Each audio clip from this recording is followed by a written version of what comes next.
Hello, hello. We're live. Links in the description. Anyone's welcome to join. Yeah. Let's see. Silence my phone. How's everyone? Is anyone watching?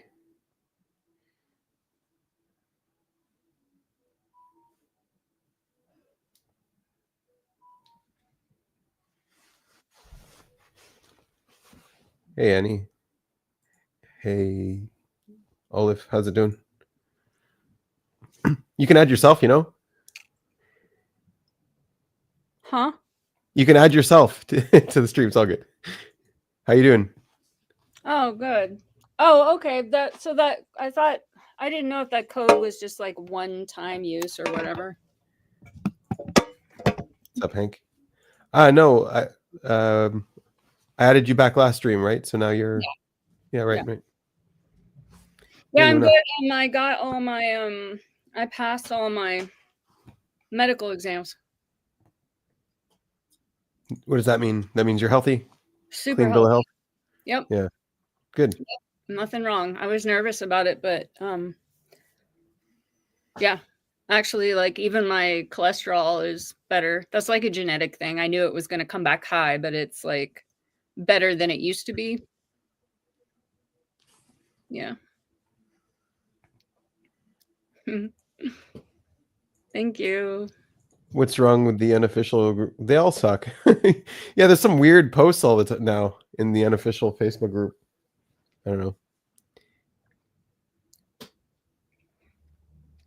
So you're home? Yeah, I'm back home. I just got back today. And it's a Hank. Yeah, but Hank, you can still join. You can still come up on panel, buddy. Are you getting some rest? I will. I took a nap when I got home. Nice. Yeah. Good. Got my kid here. My daughter's at a friend's. Mm-hmm.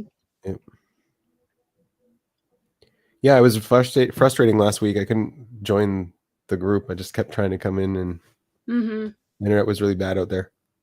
Yeah.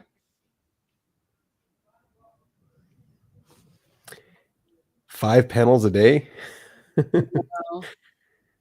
You're a beast, Hank the Beast. I don't think I could do that. Yeah, I'm enough with just this one.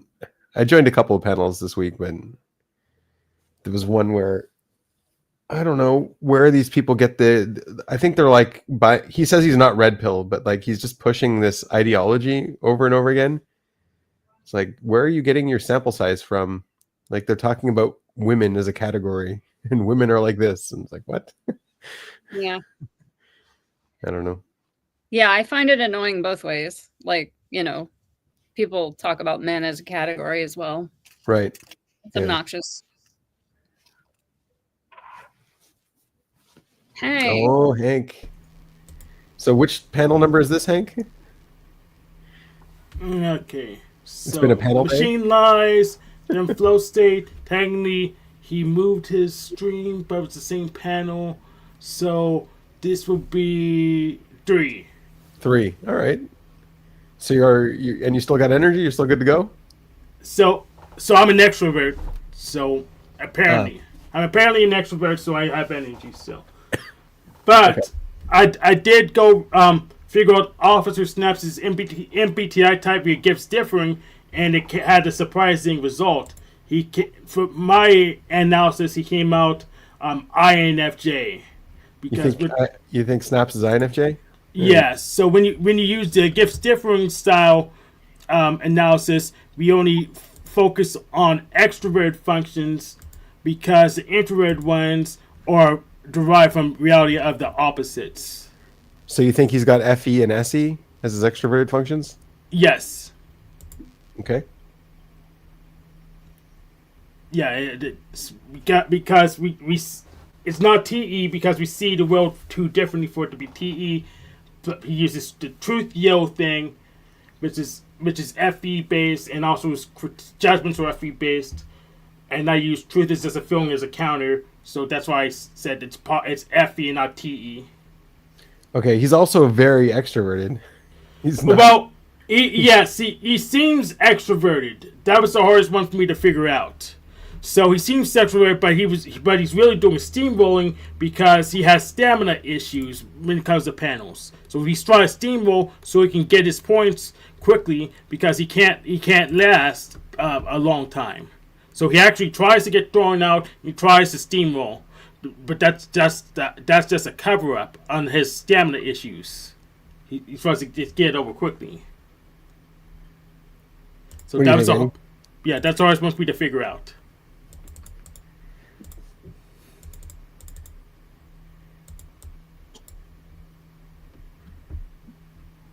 So do you have any thoughts on the ceasefire? I mean, any ceasefire deal is going to be bad for Israel and good for the hostages, and just prolong the war. That's all it's going to do. Just prolong the war. Mm. Yeah. Yeah, I agree with that. I was for just paving the whole thing over in a weekend just to get it over with, but oh well. I don't run countries. What would you do, Hank, to get it over with? Yeah, pave the whole place over, get it done in one weekend. Pave it over? What does that even mean? You know how pavement works. You just go ahead, crush everything, then put another layer on top of it, and let's be done. Oh, all right. Like in Israel or in Gaza? Gaza. So they need infrastructure. Yes, they will need infrastructure after what I would do with it. Absolutely. Yeah. Flatten the place. Yeah. Yes. Lots of people want to do that. They want to just flatten the place. Yeah. They're fed up with it. Yeah. Yep.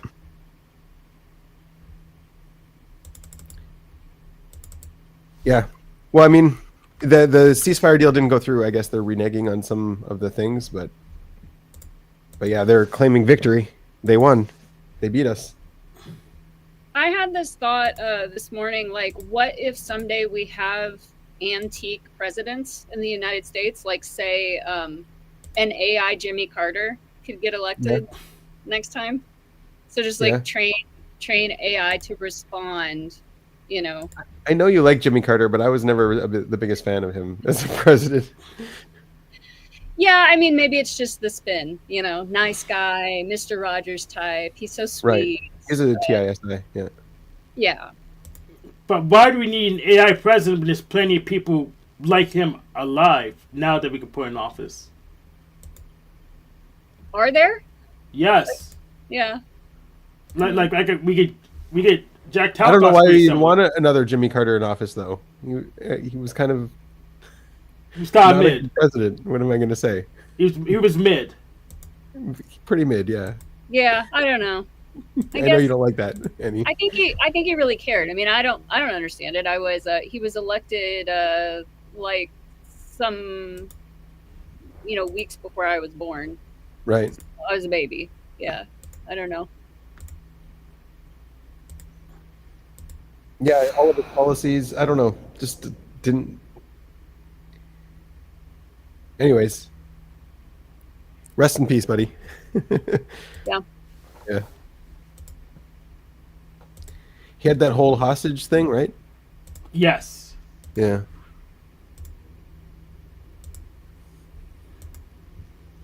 Yeah, and then who was he the Oslo Accords? No. What did he do in the Middle East? He messed something up here too, I'm sure. Yeah, I don't know. I think he had to do with the Shah of Iran, I think. I had to double check. Right.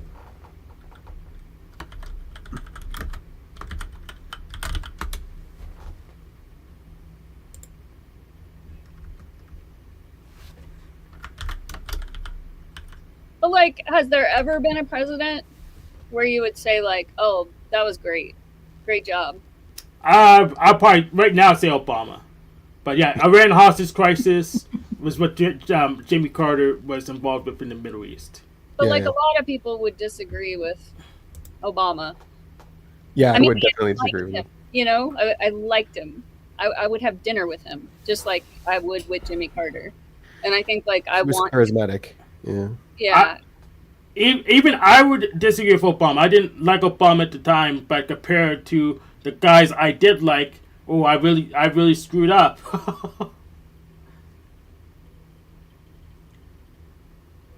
Yeah. I don't know. I guess Lincoln was the model president, right? But he had a civil war. He's- Very bloody civil war. yeah. Yeah. Oh, so this is interesting. When I went to the doctor, this is a medical appointment.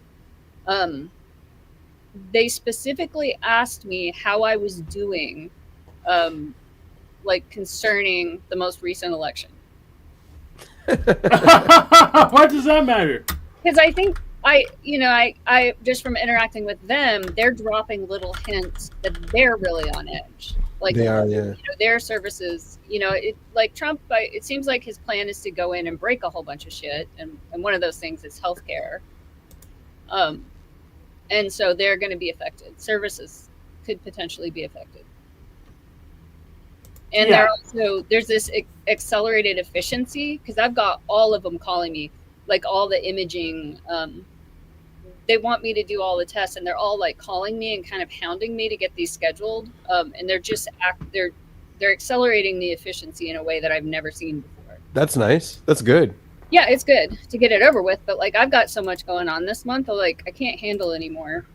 Right. They want me to go like get a mammogram and go to the dentist and do all this stuff, and I just have a lot going on.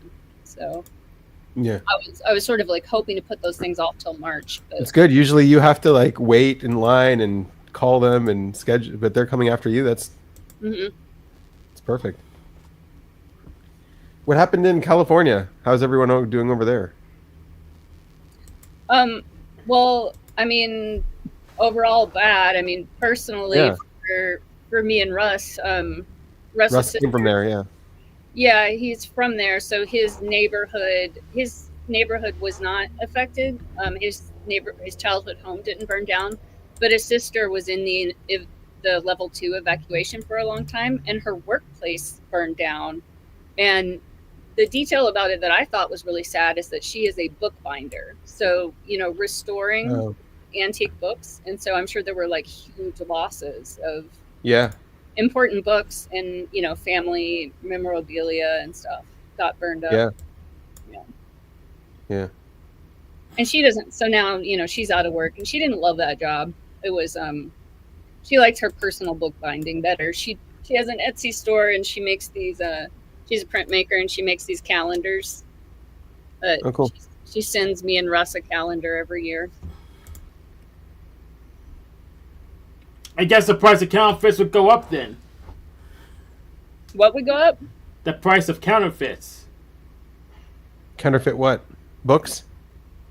Yeah, I guess so. The counterfeit irreplaceable books that survived the fire, allegedly. Yeah, you should invest in counterfeit books. I hear books are going up. Books are on the rise. No one's doing digital anymore. Nuh-uh.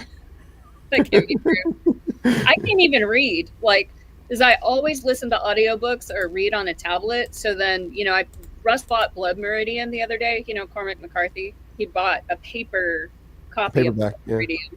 I picked it up and I was like, I can't even read it. Oh wow.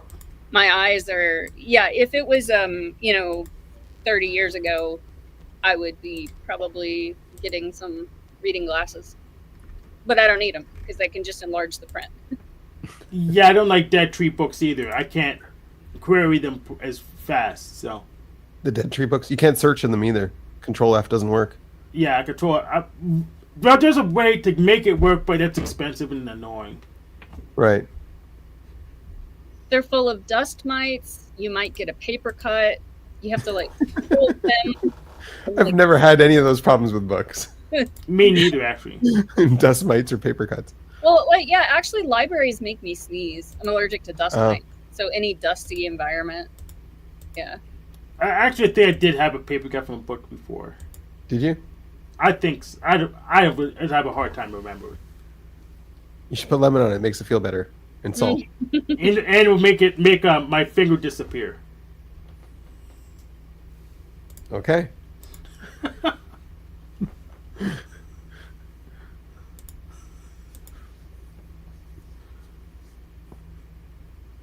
the thing is, he's never going to read that book. So now I'm inspired because I've read a lot of Cormac McCarthy, but I've never read Blood Meridian. So I'm going to get it on Audible and listen to it. But he buys books and never reads them, or like he'll take them, maybe once a year, every 5 years, he goes on an airplane and he'll take the book and read a couple chapters, but then he doesn't finish it. So Yeah. Yeah, it's hard to read books when you have a pocket computer everywhere. yeah, and he's just more drawn to reading political, like, news and weather. He's like, Right, nonfiction. yeah, he's really into really into weather. He's always following, like the 20-day forecast and looking at the trends. Yeah. Huh.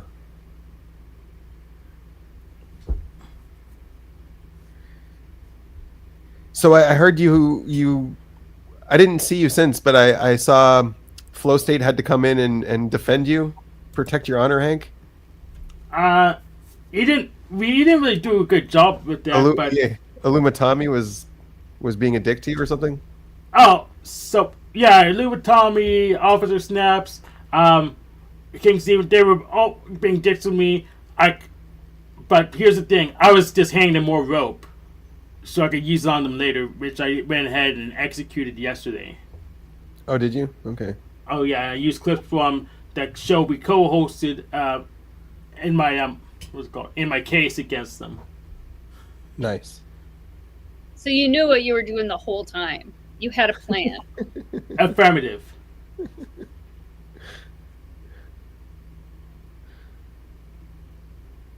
Yeah.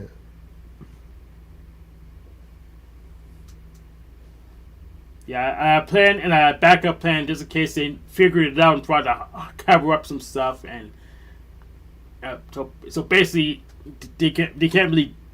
Their loop isn't gonna work. So if they keep running it, I don't know. I don't even know what the point would be. Yeah. Yeah, but I heard they were being dicks to you. Yeah, Around. they were being dicks to me. So I got it documented.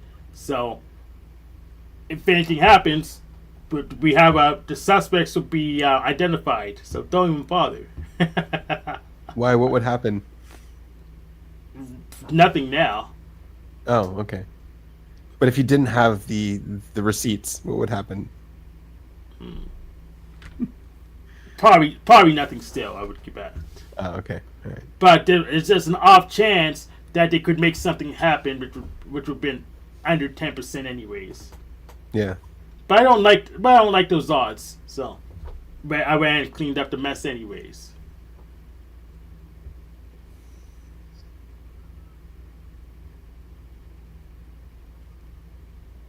I mean, you do engineering. You don't want a 10% failure.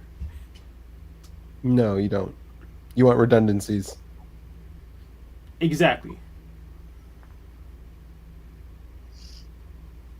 Mm.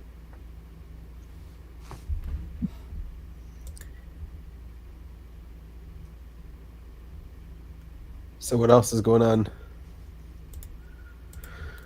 I'm You doing, go first. Yeah, I've got a lot going on in January because my professional license is due for renewal, and it's a difficult board to deal with. And so I'm taking continuing education classes, trying to get all that done, and it feels really good to just knock it out and get it done. So like, so many of them have to be in person, so many credits, and luckily I already got that finished in the summer, but unfortunately I got COVID from going to that class, so that sucked. But Right. that was done. So now I'm doing like online stuff. I did this lymphatic drainage course yesterday, which was really cool. Better? Oh, look at that. I did a lymphatic drainage course yesterday, and it just feels good to get it done. So the only thing I have left is basic life support, which just takes like 20 minutes. I mean, I usually just take the test and see how I do. If I pass it, I might pass it the first time. And then if I don't, I just retake it, and I can like Google the answers because they keep changing. Have you ever failed it? Yeah, Oh, because wow. they keep changing it, like the number of compressions per minute, and also because it's remembering numbers. and it changes every time. Like, what do you do? I don't like it. Like, what do you do, if a child is choking? They'll change the protocol over time. And so, I mean, I can Google the answers while I do Right. it. Like, the reality is, if I was in a situation, I would be on speakerphone with 911 and they'd be talking me through it, Right. And I mean, I'm not an idiot. Like, I didn't need to do The that. machine lies. Yeah. What's Okay. up, brother? Hey, Greetings. Did you even Greetings. get a nap in? Hank's asking you about your nap. Did you get whoops. one in? Here, I'm sorry. Give me a second. I have the other window open. No, he Yeah, didn't. I'm like wondering if I'm hearing you guys twice. But yeah. Yeah, how's it going? Yeah, going good. Nice to see you again. Yeah, blessings. Hank pulled up a thing here. Reddit thread that I made. Uh-oh. What do we have here? I gotta Let me look pull closely it at up. my computer. Electronics It's a and little computer small enthusiasts. there. Pittsburgh. Okay. How do you get around the lack of Radio Shack or Micro Center for parts? Oh man, I have no idea about that. I'm terrible with computers. As you know, my StreamYard crashing through the night. So I don't know what the deal is. Probably a virus. But, yeah. And I mean, probably you need more memory. You need to download more RAM. Yeah. I have hundreds of windows open, so I'm pretty sure that's what it is. But That's probably it, yeah.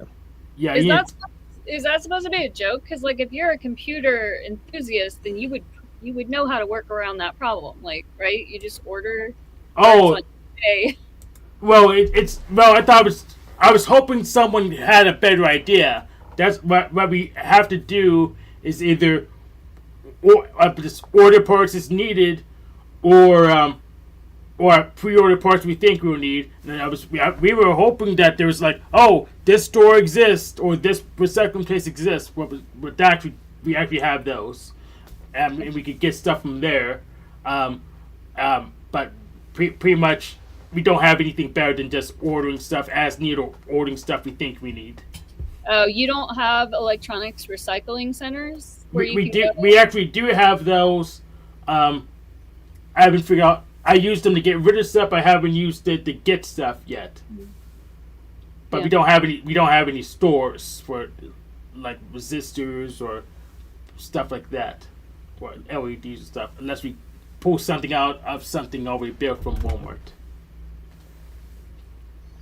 It's like Brian's renewing his coaching credentials too. So you got to do that every 3 years for him. I don't have to renew my coaching credentials, but maybe he's doing something different. No, Maybe, your massage stuff. He's doing Oh, coaching. yeah, it's every 2 years, and they Every 2 years. increased the price. Like, so it was 200, and now it's like 275. Like, that's a pretty big. What is that? Like 30% increase. And I don't know Yeah. what they're doing with this money because it's just like a bureaucratic nightmare. Like, Sounds like it. They're paying themselves. You don't have an alternative either. You have to pay it.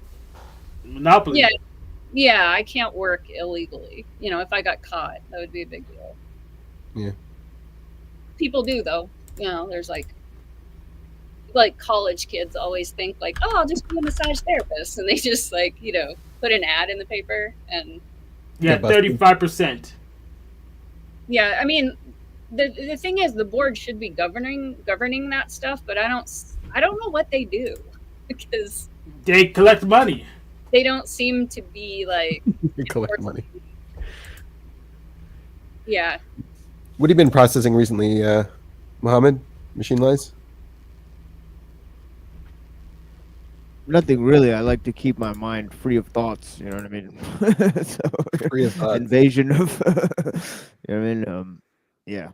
So, but I mean, besides my mental hygiene, I've been looking at a few things, recently, but yeah, nothing too rare. Just the same type of thing. I'm writing a book right now. Oh, nice. So Yeah, I never yeah, got your last book. Oh, yeah. Gotta send it over. Yeah, thank you for reminding me. Yeah, definitely. I think you'll you'll be interested to take a look at a few of those things. Especially Yeah. about Maimonides and a few other things. I studied a few authors. Actually, I had a book by Martin Buber. Okay. And when I opened it up, the book is called On Zion, right? So when I opened it up, it had a receipt with the Hebrew like writing on it. So it was from Israel, So Oh, weird. Okay. yeah. So my professor had left it there, just a big pile of books, from his old library, because he was moving, right? So he Oh, just okay. left You them there grabbed them after all. class. Yeah. This is Professor Ronald Stockton. He's Okay. very famous, in terms of Middle East studies. Sweet. Right? He lectures on the subject a lot. But but yeah, because obviously I studied over there at the University of Michigan, right? So yeah, Yeah. it was So I had his book On Zion, and he had purchased it in Israel, seemingly because it had the receipt still in there. So yeah, it's interesting. Yeah. Okay. What's this new book going to be about? Technology or other Yeah, stuff? Philosophy? this one's about technology. This one's going to be a lot shorter of a book. The last one was like pretty long book, and I still have to make a lot of corrections in that one. Maybe I'll have to write a second edition or something like that. You know, Yeah. um, More and info ex- coming in. yeah, yeah, and there's lots of topics I didn't touch on that I wanted to touch on that I'm researching now, such as the Book of Revelations, the Eastern Church, the Russian Church, and all that type of stuff. Mhm. So I wanted to include lots of information in there and lots of information about Judaism too. Mhm. So I want to include some more information because I'm reading some extra biblical text. Like Okay. like the Haggadah and all that type of stuff. Some of the Zohar, and all that type of stuff. Translations of some of that stuff, Yeah. so that I can research. It's about time we get the extra biblical text and just make a special edition of the Bible with it. Yeah, yeah. I didn't. I did a lot of. I looked at a lot of secondary studies, on those texts. But now, I think when I do the second edition, I should put actually primary, source, at least from the translations and stuff, of some of that material, so that people can look at those texts on their own, you know. And actually, I procured a pretty nice book called The Other Bible, from one of my professors who's a historian. He was my American history professor, but he studied lots of things. He taught lots of things. Um, but yeah. What's So the other Bible? Like it's the extra texts? yeah, yeah. It's like extra biblical text. It's like Book of Enoch. Book of Enoch. It's got a bunch of stuff in there. It's got hypostasis of the archons. It's got lost books of the Bible. Different material stuff from the Kabbalah, right? So stuff that you wouldn't see in your regular King James Bible type of stuff. You know, yeah, it's meant to be something. I'm surprised that stuff's not on Bible Gateway yet. Unless it didn't I look think hard some enough. of it is. Yeah, some of it is. Right? There's websites where you could look up a lot of stuff from the Talmud and the Zohar and stuff like that, but you have to really, really dig into it. Yeah, I mean the Zohar is pretty popular, so you can find a lot on it. Yeah, Roger Stone had a copy of it. Isn't that weird? Yeah, he pulled out his copy of the Zohar one day. Mhm. Yeah, yeah. I bet he has it signed somehow. He has a signed copy of Zohar. Who would sign it? I don't know. Get to sign the Zohar. Yeah, we were looking at a video from Closer to Truth. I don't know if you're aware of this website or this show. Yes. Benjamin. Okay, I'll take a look. Yeah, it's like a guy who runs it called Robert Lawrence Kuhn, right? And he has lots of high-ranking philosophers and physicists, and that sort of thing on this show, right? And we had it on recently, and they're doing this special, and this guy's He's talking an about investment banker.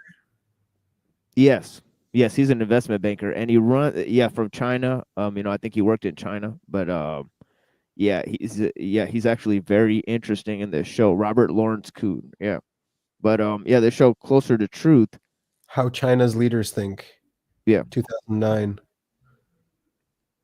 yeah, yeah. All This right. show, yeah, you got to check out this show, but it's got like all of the famous dudes on there.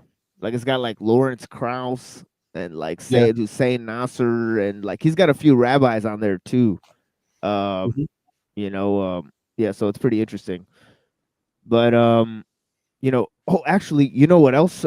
You should come in and debate Duvid, because Duvid came in and said that Judaism is a myth, and that'd be an interesting debate. It's a myth. I wonder what he means. What does he mean by that? Yeah, that's what I'm wondering. What he means by that. Well, he said that as part of a larger statement that Christians and Muslims should stop believing in Jewish myths. And so yeah, I just thought that was fascinating. So he's a former, so he used to follow Judaism, but yeah, interesting. So how do you have Christianity or Islam without Jewish myths when they're built as extensions to Jewish myths? So you just rather diff on them like a Jefferson's Bible, but still, it's still baked in. So you had to like erase everything. Well, the first question is, are they myths? Right. So I would definitely ask. He needs to find his term. I don't know what he means by myth. You can't just go. Yeah, you can't just go fast and loose with that term. We have to be much more interested in history. There's a Yeah. So far, archaeology has only ever been able to corroborate the stories there. Yeah, I mean, there's the Meneptah stele. I don't know if you guys know about that. There's like an Egyptian Stele, yeah. Yeah, Stella, that like basically mentions the Hebrews and There's a Babylonian stele as well. There's a whole bunch. Yeah, so there's a few pieces of evidence. I mean, but going back 2000 BC, there's nothing anyways. So, but the fact is that as I was talking about on my show, the Greeks, the Chinese, the Persians, the Egyptians, they all have myths going back to 2000 BC. So it's not beyond the reach of possibility, at all. Yeah. Right? So I just take all these things into serious consideration.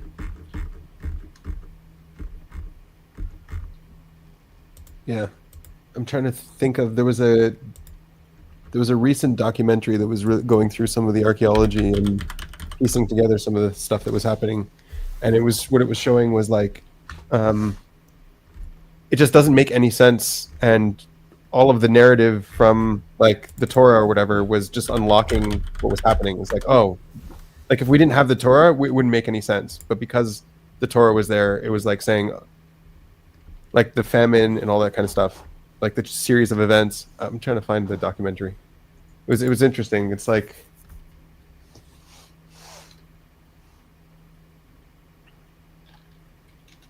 yeah. So his thesis is it's all based on myths. So what would you have in Christianity without the myths?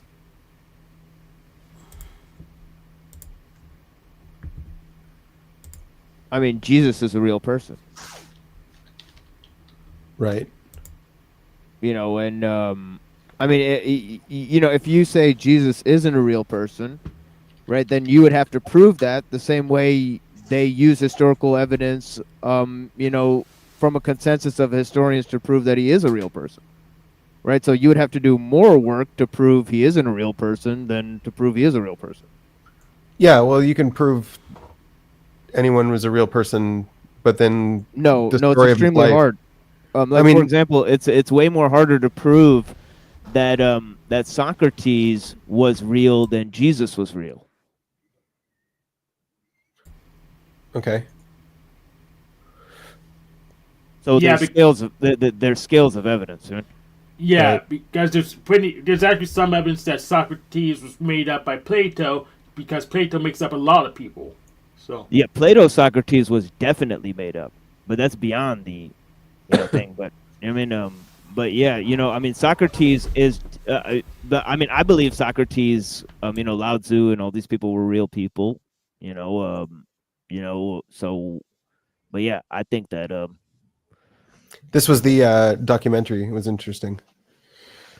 I think I've seen this documentary. I went up Yeah. to I went up to the movie theater. Actually, I went with evangelical Christians to see this documentary. I Oh, believe. really? Yeah. Yeah. Is this the one where they have the Red Sea and they look at? Do they have Where the they Red talk Sea? about the Red Sea, and then they talk about how They're talking about the time period where like all historians put the Exodus in a certain time period and then disprove it. But I then believe I saw this. Yeah, with right. evangelical Christians. But then when you change the time period, then everything sort of lines up. Yeah, because there was always these evangelical Christians at my university, so I would always spark up religious debates with them. Right. Yeah. Yeah. And a lot of them studied with Messianic Jews. Okay. So what's this one, Hank? Press start for hard mode or back. Oh, forward to start or back for hard mode. Just one boss. What is this, Hank? Oh, it is a game that runs on peak rate to die beat. I was just showing receipts that I beat the normal mode. Oh, you beat the normal mode. Nice. All right. Yeah, it was in badass, between the panels I was on just today, I think. So I beat the normal mode. Otherwise, hard mode wouldn't have been available. There you go. All right. Clout. It's a flex. Did you see that there was a big scandal this week where Elon Musk was bragging about being good at there's like a game Path of Exile 2 that came out or whatever, and he was bragging Yeah. about being good. Did you see that? Yeah. I didn't see it. He's like Yeah, bragging that he's so good and he's showing off his account, but then he doesn't know how to use the account and he doesn't know what any of the gear does. And it's like, oh, he paid someone to Oh, that's stupid. That's a dumb move. yeah. Why would you claim got to one be of the that? best accounts apparently. Like one of the top accounts. So he's been paying someone to play it for him and then he has no idea. And anyway, apparently it was a hardcore character and someone tracked it. His hardcore character died this week. So I guess he got it killed. I just don't understand the psychology. Why he would do that. Why would flex on it? Why is Hank flexing on his game? It's just so. But for Elon Musk, he's straight up lying. It's so embarrassing and pathetic. Publicly. How do you know I didn't lie, though?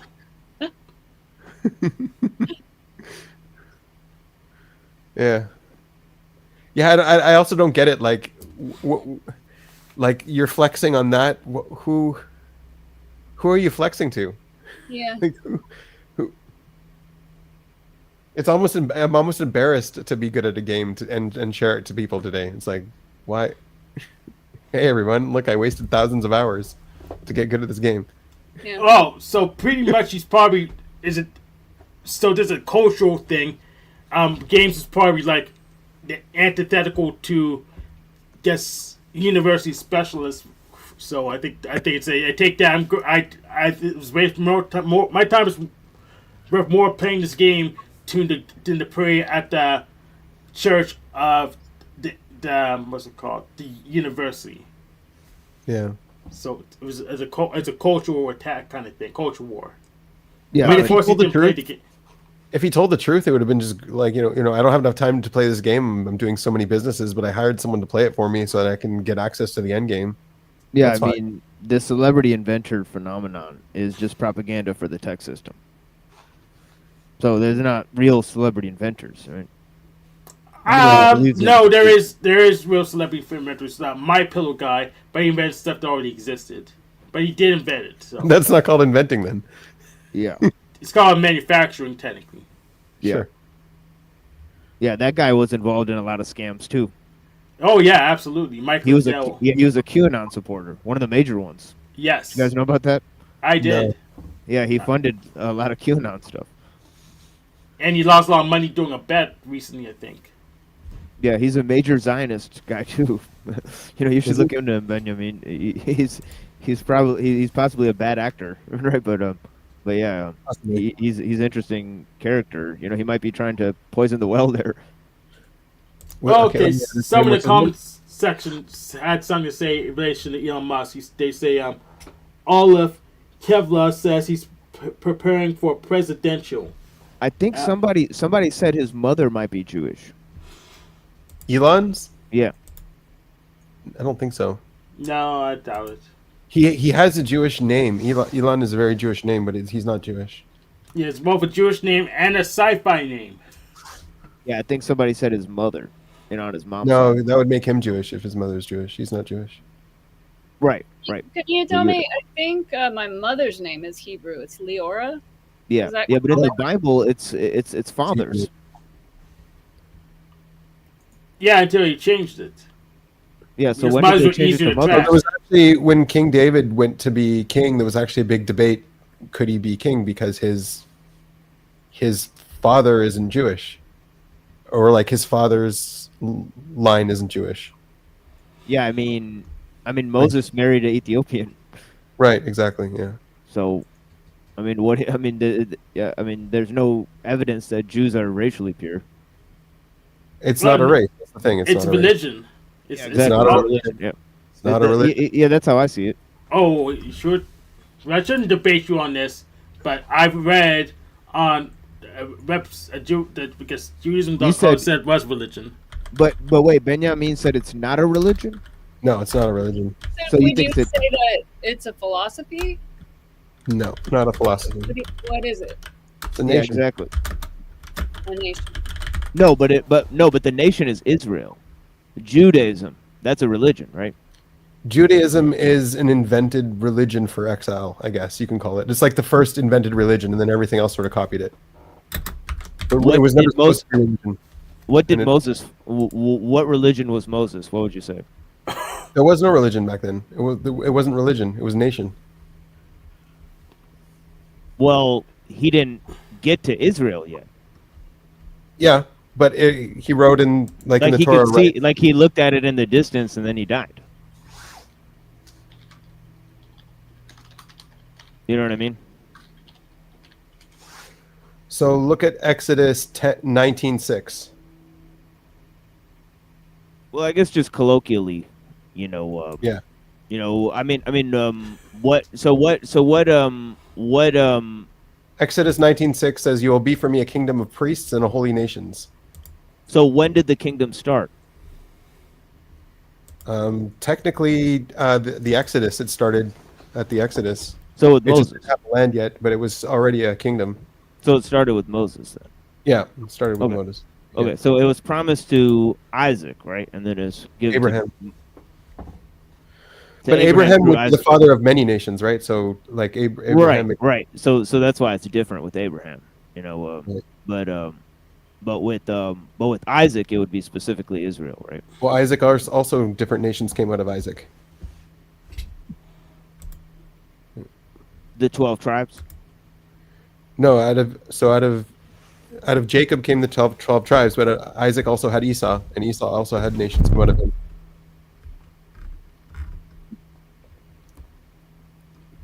Yeah, Amalek came out of Esau. Rome came out of Esau. So by nations, Edomites. you mean peoples. I mean, that's how we naturally organize ourselves, right? We organize ourselves into nations. So where Like, do you think religions came from? Judaism is closer to American, like being an American, than it is to being a Christian, in my opinion. So who do you think made up religions? Made up. So there was something called the Council of Jamnia. I would look it up. It's like the translation of it. It's Yavne, but in English it's called the Council of Jamnia, and that's when the religion was invented. And Council I of would say Germany. this is that's a new one for me. Yeah. Yeah, and I would say Hank, that's technically the are you first on this? time a religion was invented. I'm looking it up. I also Yeah, have a page from JewFAQ.org, Judaism 101, that insists that Judaism is a religion, and if you think it's a race, then you're an anti-Semite.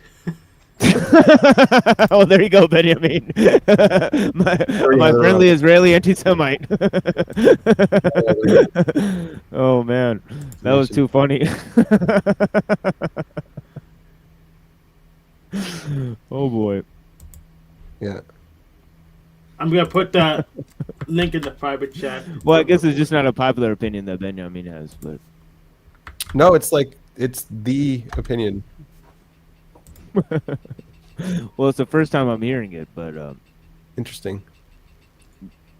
Yeah, Council of Jamnia basically is when they invented the religion. Um, so when is that? What year? Oh, you're talking about specifically Judaism. yeah, But where do you Yeah. think all the other religions came from? I don't think there was a something like a religion before that. There were. Before the Council of Jamnia, you don't think there was any religions? I don't think there was something that like so back then you would believe in Zeus as your god, for example, like in ancient like that was even later. But like before that, you would have like these gods that you would worship, but those weren't religions; they were just gods, right? There was no religion. Oh, You I would mean, worship like this. I this see what he means power. there. I Yeah. actually see the nuance. But yeah, if I use an egregore model, I guess it's not a complete religion because Right. it's not totalizing yet. It's just Right. just an egregore. So I don't know. If I look at Hinduism, I look at Zoroastrianism, I look Right. at So all of those things, Hinduism and Zoroastrianism, are like more recent. They're comparable to Judaism Right, but they're in their historical scope and their historical proof. the way for them. you view them today. You view them through the lens of a religion, but they weren't religions in their conception. yeah, he's using a specific definition of religion. So go ahead and explicitly define it, Benjamin. Yeah, I guess you would have to do that at this juncture. That's an Right. excellent point, Hank, because I'm kind of getting lost in the weeds here about what the definition of religion would be then. Yeah. Yeah, I would say it would be a codified belief structure and way of life. So all peoples have that. No. Yes. How could you say that? What people does not have a codified belief structure and way of Well, life? if you have a belief structure but didn't write it down, then it's technically not codified. Wait, say that again, Hank. If you So don't if write you- it down. Yeah, if you have a belief structure that's oral, only oral, and not written down, then it's not codified. No, because then most of Jewish tradition would vanish from the dust. Till they Because it wrote was it down oral tradition. with the Council of Jamnia, allegedly, but they wrote it down, I would guess. Council of Gemini is not when they wrote it down, but it's when they codified Yeah. it. It's when they codified it. Oh, So- okay, so codification name- is not the same. so- the same thing as writing it down. I That's mean, interesting. my question stands. Let's name a people who'd never had a codified belief structure and a way of life. I think they were all more organic. I don't know if there was any codification to them. I mean, Polyskins. Zoroastrianism and Hinduism. How could you not call that a codified belief structure and a way of life? So, like, there was always a more integrated belief structure with the culture and with the people in the past. Like, it was never separated as a religion. It was never viewed as a separate entity. Right, but was- you don't believe that's separate with Judaism. I think Judaism is it's like an abomination. It should never have existed, but it just exists because of necessity. Okay, Judaism- let me rephrase that. But you don't Yeah. think that's different with the Jewish people? And I think like when Christianity copied Judaism, it was like it's also an abomination. You shouldn't have religions in the world. But Same wait, thing I with wasn't talking about Christianity. I'm talking about Judaism. right. Is it not a culturally specific to a people or nation belief structure or a codified way of life? Yeah, so it's a religion. Yes, Judaism is a religion. No, I'm saying the Jewish people. Did they not have a religion before Judaism? No, they didn't. They had a nation. It was integrated with the nation. They were national laws. Like Are in- the in the Persians US not a nation? Are the Chinese like- not a nation? yeah, the Chinese are a nation for sure. So the Persians are a nation too, right? Yeah, that's right. So they have the same thing that Judaism has. They don't have it as a religion. They have it as a nation. Sure, It's they different. So like let's say America got destroyed and you guys all Yeah, went but into but you're saying that religion is false. What would be the problem with them having it as a people and a nation and not as a religion? So let's say America went into exile and you guys got destroyed and you got sent in exile, and then you guys still, drank beer and practiced Thanksgiving and I don't know, kept all of your American traditions. you would turn that America into a religion, basically, is what you would do. And that's what happened with Judaism. So, like, Israel went into exile, and at the Council of Jamnia, they said, okay, let's codify the nation into a way of life so that we can keep and hold on to it, so that when we get back to Israel, we can restore the nation to what it's supposed to be. If we are exiled, or can we keep our guns and diabetes? Exactly, yes. Those are American rights. Yes, absolutely. McDonald's, you got to keep those. Yeah, thank you for that, Annie. Blessings. You got to gather at the ball games. Yeah.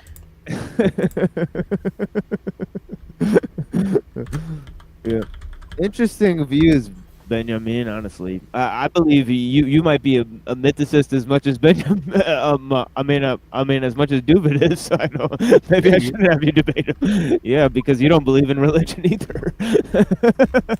No, that'd be interesting. But I don't know. We had to work on that resolution then. Yeah, that's right. That's what I was investigating. But now, now we have to preset a different resolution if we would have that. But I'm sure they'll just show up on the panel together one day. Yeah, I have a more general definition of religion, which is I define it as a process of manipulating the variance of a universe. So I would pretty much I'll put like anything people does as a religion. It's not science, pretty much, which is an explanation. So I have it just a very general thing. If I can catch all the stuff that we could call religion, but catches some stuff some people won't say is religion. Like, Yeah. I mean, there was never really a separation of church and state until the Council of Jamnia, I would say. So there were nations, or there were like cults, but there was never something that was sort of a combination of a state and a belief system combined together, borderless, that kind of thing. Wait a second. No, I do define science as religion. I say technology is the opposite of religion. So, at least as of 2021. Interesting.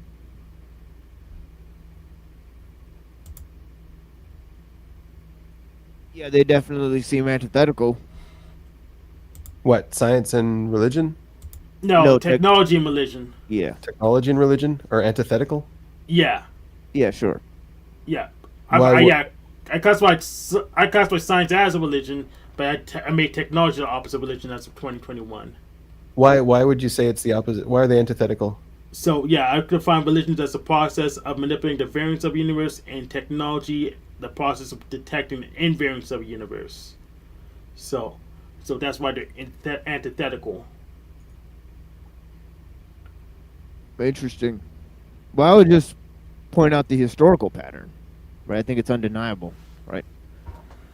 That science and secular humanism were there in the 16th century, but they never significantly proliferated into the mass conscience until the technological age, right? So it's obvious to me, right? Yeah, and this was when I was blogging on Famous Doom Bunker and the Becoming a Living God. This was before I ever met the Machine Lies. Yeah, because even in the 1800s, there was people believing in there was normal people believing in wild superstitions, right? But now, they there's still that. yeah, but it's not significantly proliferated throughout the mass conscience. Most people allow science to fill that same mythos. All right, meaning that they just allow that science and technology are going to take care of those things for them, right? That they believe in the 1800s, a lot of them were mysteries, right? And people had all sorts of superstitious beliefs behind them, right? That were culturally specific, nonetheless. Yeah, fill in the gaps of the unknown. So they were using superstition to fill in the gaps, and then science started filling in the gaps. Well, no. I just think it's that science is universalism, which is a little different than religion, but it's like a pseudo religion, right? It has a pseudo eschatology of progress, right? And it has a sort of pseudo morality based on the democratic and the equality based ethos, right? What's the morality? The morality of science you're talking about? No, of secular humanism. It's kind of like Secular humanism. yeah, it's kind of like more based on freedom, right? Than goodness, right? Yeah. And I don't really distinguish, so I would just classify it as a religion. I mean, I really like the ideas put forth in Beyond Good and Evil for that, where he was noticing that there's two types of morality. Yeah, exactly. Yeah. Yes, I do like then- that. And religions would sort of codify one type of morality.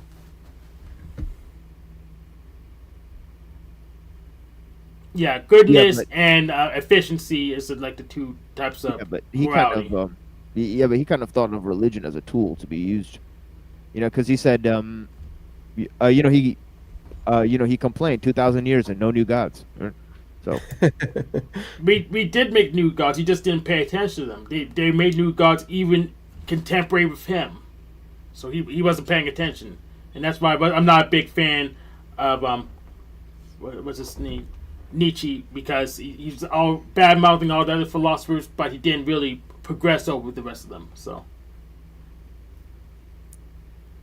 I don't know. I got the sense that he respected the philosophers he was bad mouthing. Like he wouldn't even bad mouth someone if he had no respect for them. yeah, I well, agree he with that. respected Heraclitus. I don't think he respected Plato and Socrates. He definitely respected Spinoza. He seemed to respect Rousseau and Pascal and a few others, right? But he definitely read Schopenhauer and Plato. It He was respected his Schopenhauer a lot. Yeah. yeah. It was his vehement disagreements with them that kind of fueled his inspiration, right? So he was kind of upfront about that, especially in Twilight of the Idols, and he wrote a whole book on Schopenhauer. So, right. Yeah, that's why I had those definitions defined in the first place, because my disagreements with Bill Gaty at the time, which is a crackpot on YouTube. Yeah, actually, I could be wrong about that. It could be a section in his autobiography, or or I believe it was a work that stands on its own. But yeah, he wrote quite a bit about how much it was both inspired and moved, but also disgusted by Schopenhauer. He said, he famously said that Schopenhauer played the flute after dinner, and he said, "Imagine a pessimist playing the flute." Yeah, I can imagine that. That doesn't seem. But yeah, it's still funny. Yeah. It's isms. Yeah, all of that stuff. Isms are just lies. Yeah, Like, it's to you win. don't need isms. Yeah, it's to win, right? Yeah, Right. Because that's praxis. exactly.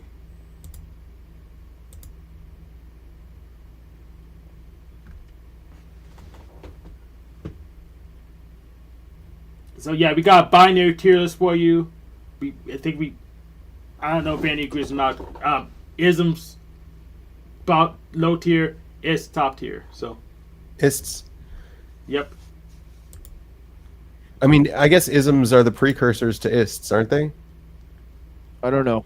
I don't know either. I had to research that. I had to go to Politcompo. Hopefully the wiki Yeah. spec up. I mean, I think I don't know. They're probably ists are probably just as much bullshit as isms. Chauvinists, feminists, feminism. It's the same thing. Well, feminism, it is so broad, right, that there's many points in which it's not actionable, right? Feminists, right, they believe more or less in one or more types of feminism, right? So this is the thing, is that, the process of selection goes to the ists and not the isms, right? I guess. I think there's still like the ists have the isms, right? The ists believe in the isms. Right, So but the- the ists are conditioned with by propagating a far lot. more than the isms, right? But like they're the ones propagating the lie of the ism. Like you don't need an ism, you just need fairness. You just need truth. You just need Yeah, like how principle. would there be an ism without the ists? Like there had to be a feminist, there had to be like the arch feminist that made the ism. You know what I Yeah, mean, right?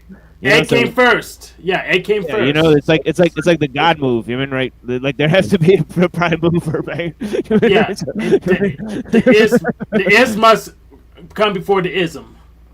Yeah, we're going into Aristotelian causality. So are you? Do you believe in determinism? Are you a determinist? I am. I don't know about anybody else. I'm an indeterminist, so it's pretty much the same thing, except I don't. Yeah, exactly. It's the same thing. Yeah. So what was the difference between the determinist and indeterminist? Well, the indeterminist says no man steps in the same river twice, and the determinist says, yeah, that's because him and the river are this, you know, they change each other. They're part of the same network. Yeah. So. I think it was. I knew I had something pithy, but I didn't write it down. Oh, I got something piffy for you. What do you got? About to piff up the scene. Here, hold on. Give me a second. Mm-hmm.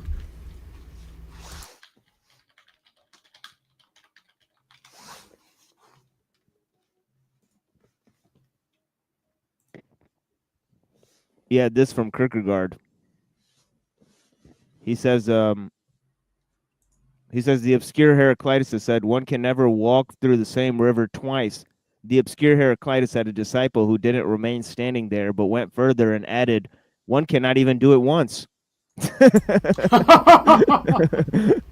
Poor Heraclitus to have such a disciple. This improvement changed the Heraclitean principle into an elitic doctrine of denying movement, and yet all the disciple wanted was to be a disciple of Heraclitus. And then he said, who went further? Not back to what Heraclitus had abandoned.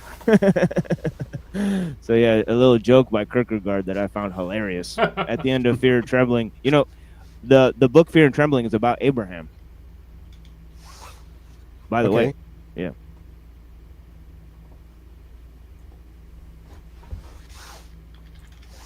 Interesting. Yeah, it's sort of it's cast as a philosophical tract that's LARPing as a love poem for Abraham. That's using Abraham as sort of tragic hero.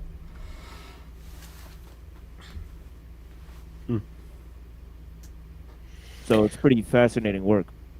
One of the interesting connections I saw this week was there's a character in the Genesis called Tuval Cain, and he was the first blacksmith.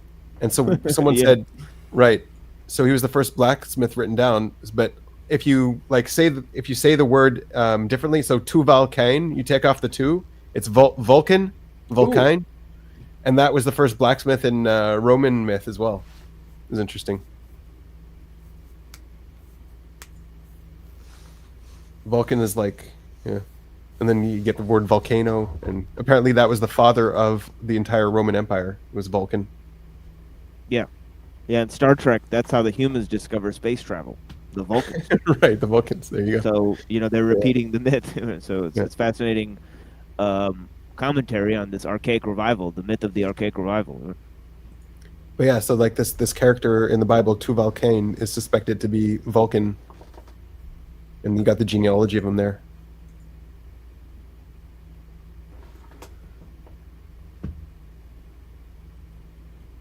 Yeah, and you got a similar type of guy, Vixva Karma, you know, who's like a god of technology in Hinduism. Okay. You know, and you also have Hephaestus, who's a god of technology in the Greek, right? So there's different gods of technology, right? So it's actually an actual occupation, right? You know, interestingly enough. And obviously you have Tot. You know, even Plato talks about Tot in his Phaedrus. You know, he talks about him as a god of knowledge. He said he gave the gift of writing to man, but the king rejected it because he said instead of being an elixir of memory, it will be an elixir of forgetting. Yep. And I figured out my pithy statement. We read that indeterminism article. So a determinist believes everything has a cause, and an indeterminist believes not everything has a cause. So that's the difference. Nietzsche talks about that too, about reversing the cause and effect. How we tend to reverse cause and effect. Yeah, the reason why it's the same is because actionability is the same in terms of free will. Because you can't, because randomness is, I mean, right? That means you don't have any will, right? And determined means you don't have will, right? Yeah, So, we have will, we don't have free will, whatever that means. Right. Which hasn't really been defined. But free will's pretty much you chop the causality tree, and then you just have control somehow, but you're also not omnipotent, and it just doesn't make any sense. yeah, it's like, I mean, it's what Krishnamurti said. You know, you have freedom in decision, not in choosing. Exactly.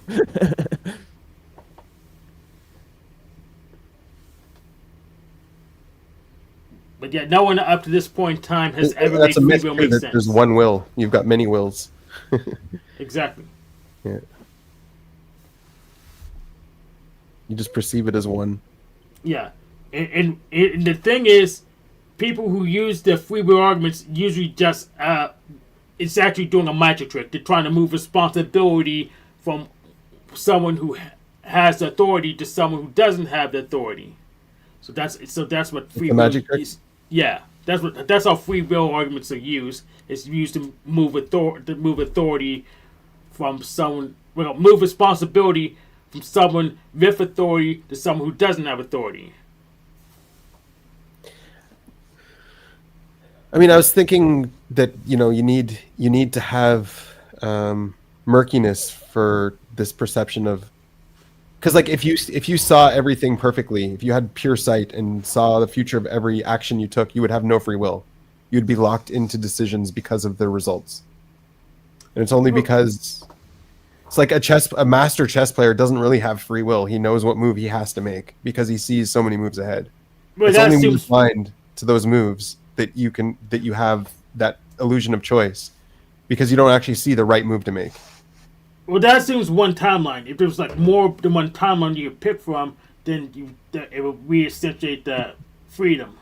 So it has to be freedom in some dimension. So if you could see more than one timeline, and you could Well, that's what streamline that's what the chess player is doing, right? They're looking at all of the different timelines of all of the different moves they would make, and they choose the timeline. But it's not really a choice. It's forced because of how far ahead they're looking. Yeah, I'm not sure, but I think I could do some kind of experiment to resolve that, since I could simulate timelines with computation. So I'll Like get the that. AI picks the moves to make, and it beats everybody because it looks so far ahead. It doesn't have free will. It's picking the moves, but it's picking the moves based on a deterministic outcome. So I had to get back to you on that. I had to look into some Wolfram stuff, but I think I could actually answer that question with enough time. Okay.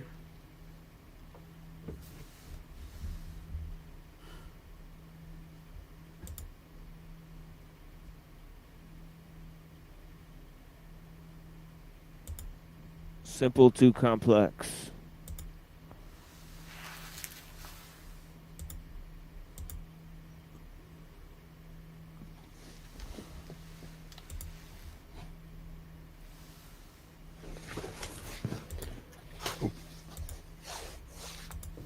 Yeah, I've said earlier that, chaos and emergence are magical properties.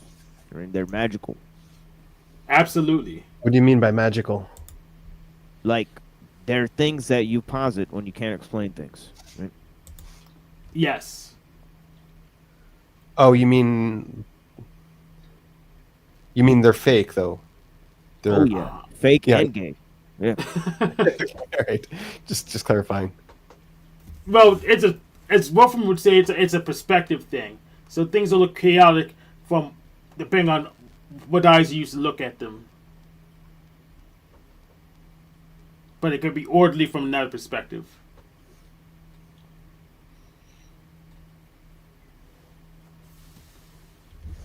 I mean, entropy is measurable. You can measure it. Yes. I mean, does it exist? No. It's measurable. It doesn't mean it exists. It's Right.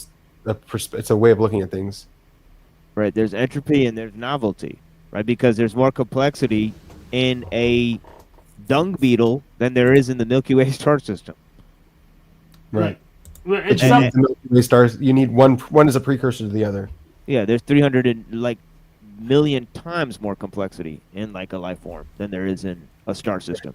So Yeah, I can get on board with that. and if we ignore any potential life forms in the star More system, fine-tuned. the star system itself would be less complex. yeah, you can't ignore fine tuning. This is what we were saying last night. You know, Yeah. you can't explain it away with multiverse. I mean, No, you. Yeah, be careful because I went hard on multiverse last night. You guys got yeah, I know you did. I'm not a big Yeah. fan of multiverse Yeah, either. I totally shat on multiverse last night. I don't know. Yeah, I'm I interested kind to of see what railed. you said about it because I'm not a big fan of it either. Yeah, it's not. Yeah. It's not a good excuse if you don't define what universe is the Star Wars well enough. Which I said at the time, he didn't define universe good enough. So, but yeah, the multiverse is not an easy answer to get rid of the problem. I'm a fan of multiverse, but not the way they use it. Yeah, we were we were looking at Kurzweil. yeah. Ray Kurzweil. So I did define universe to what define universe is. Yeah, he's a Ashkenazi. Are you a Ashkenazi, Benjamin? Sure. Yeah. Yeah, that is what my wife is too. So it's Your wife interesting. is your wife's Yeah, Jewish? she's Ashkenazi. Yeah, so it's interesting. Yeah. So yeah, I define a universe as a set of objects that have physical presence with each other, and the multiverse as a set of objects that conditionally have physical presence with each other. Yeah, she actually looks, you know, kind of like you. You know, and also the guy who I did the debate with, Casimir. You know, they kind of look like they could be cousins. You remember Casimir, huh, Hank? Casimir, yes. Yeah. He kind of looks like Benjamin. like interestingly enough, but yeah. Yeah, the moderator at my debate with Andrew Wilson. I don't know if you caught that debate, Benjamin. No, I don't. I didn't. But I did hear you talk about it one time. I think. Yeah. Yeah. Yeah, I argued, was Kaczynski right? In a public debate where over 1,000 people watched. Yeah, we need to move on from flat Earth. I don't know why Monday debate's doing so many flat Earth ones when we did the Faro experiment already. Okay. I think Monday debate's a clown show. I don't really watch the show anymore. Yeah, they would never do a debate that bold. Yeah, because it was right when he died, so I proposed it, right, to get on the news bandwagon, because I knew they would bite, because they're always looking for newsworthy topics, right? So this is how these people work, so I thought I'd slide in there and say, Yes. you guys want to debate? Yeah, but they don't want good debaters. They want pretty faces. So, of course, we're not going to be in the short list. It is what it is. Yeah. I got a pretty face, pretty voice. I was doing research in the background here. It looks like Hinduism as an ism, as in a religion. That was invented in the 1800s. Yeah, it didn't exist. I understand that, but I'm talking about in the 13th century. They have it. No. I'm talking about the word Hinduism was invented by Vivekananda, but the religion is 2000 BC. It's one of the oldest religions in the world. They call it Dharma. Sanskrit is from back then, but like when was it codified as a religion? So it seems like it was around. They had the Rig Veda. They had all of those laws. Right. We studied it on our show. They had tons of laws. Yeah. Right, but all that stuff I wouldn't say was a religion yet. Like yes, it was. Yeah, the Rig Veda and the Upanishads. I believe it's totally a religion. Yeah. What made them a religion? Was there like a conversion process? Was there? Well, you define religion in this wacky way that nobody else defines it, but in the colloquial way that religion is defined, right? I would say that they have a god. They have Do you convert to Hinduism? They have a cosmology. Is there a conversion process to be a Hindu? Yeah, you declare it. There's no conversion process, but you could study Hinduism and learn about Hinduism and join in the practice of Hinduism. Yes, there's tons of practice. The conversion process is the same as the one for Christianity. You declare it, then you have it. We went over centuries of codified tradition in Hinduism. Centuries. Yeah. Codified tradition is fine. I wouldn't say that's a religion yet. Like, religion is a modern phenomenon. It's like an invention. I actually don't know what you mean by codify yet. There was the philosophy. There's a way of life. There There was medicine. Yeah, they had all that. Yeah, they had all that. Right. It's a There was mythology, right? Yeah, there was you could, mythology. you could That's compare. all the stuff Yeah, they had, right? yeah, that you wasn't can religion compare yet. it. Yeah, but you can compare it to Buddhism, right? Judaism. You can compare it in scope and scale in terms of cosmology, in terms of its metaphysical claims, in terms of the origins of the universe, I'm in not terms of what debating it that. says about God. That's You not can my compare them. point. I'm not debating that. I'm not debating that at all. What I'm debating is the formalization of it all. So Right, what do you it mean was by definitely- codified? They need a yeah, it was- committee? Yeah, it was definitely formalized and codified. So I'm Well, wondering why you don't think that. we don't know. We don't know what Benjamin means by codified yet.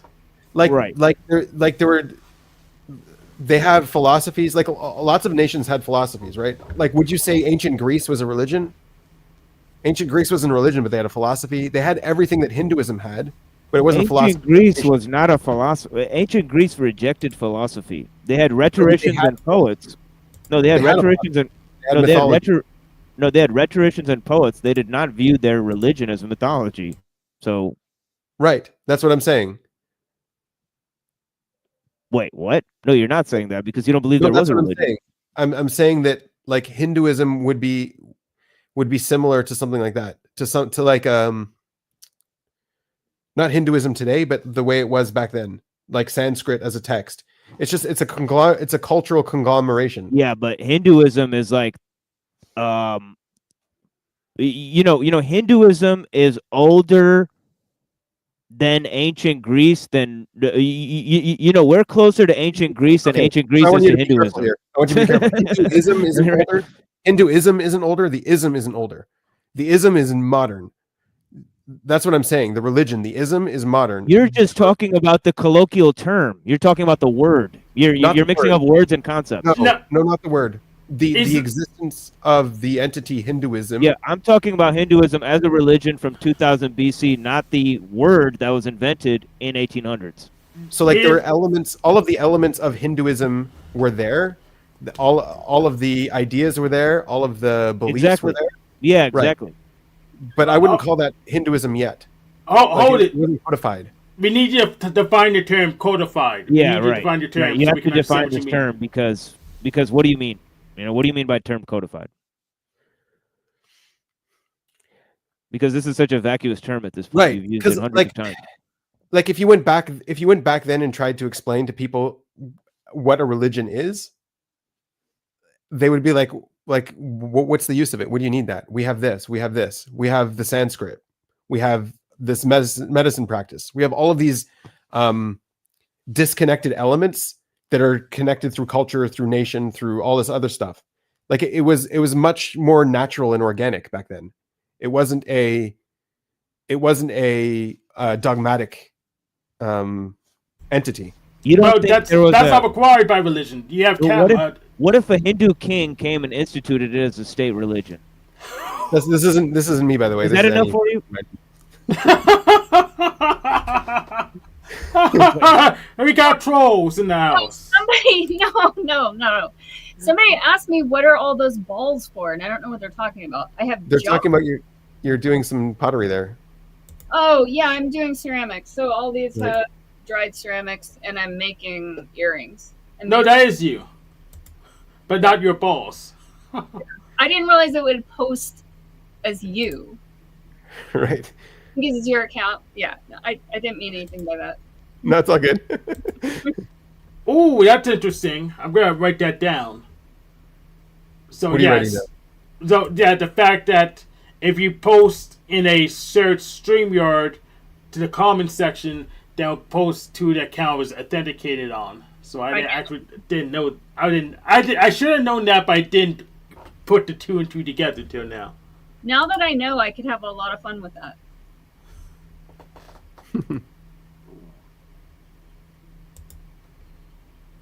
Yeah, so like here I'm looking right now. So like back then they had the Vedas, they had the Upanishads. I'm saying all this stuff wrong, forgive me. The Puranas, the Mahabharata, right? All of these different disparate things that weren't unified and codified.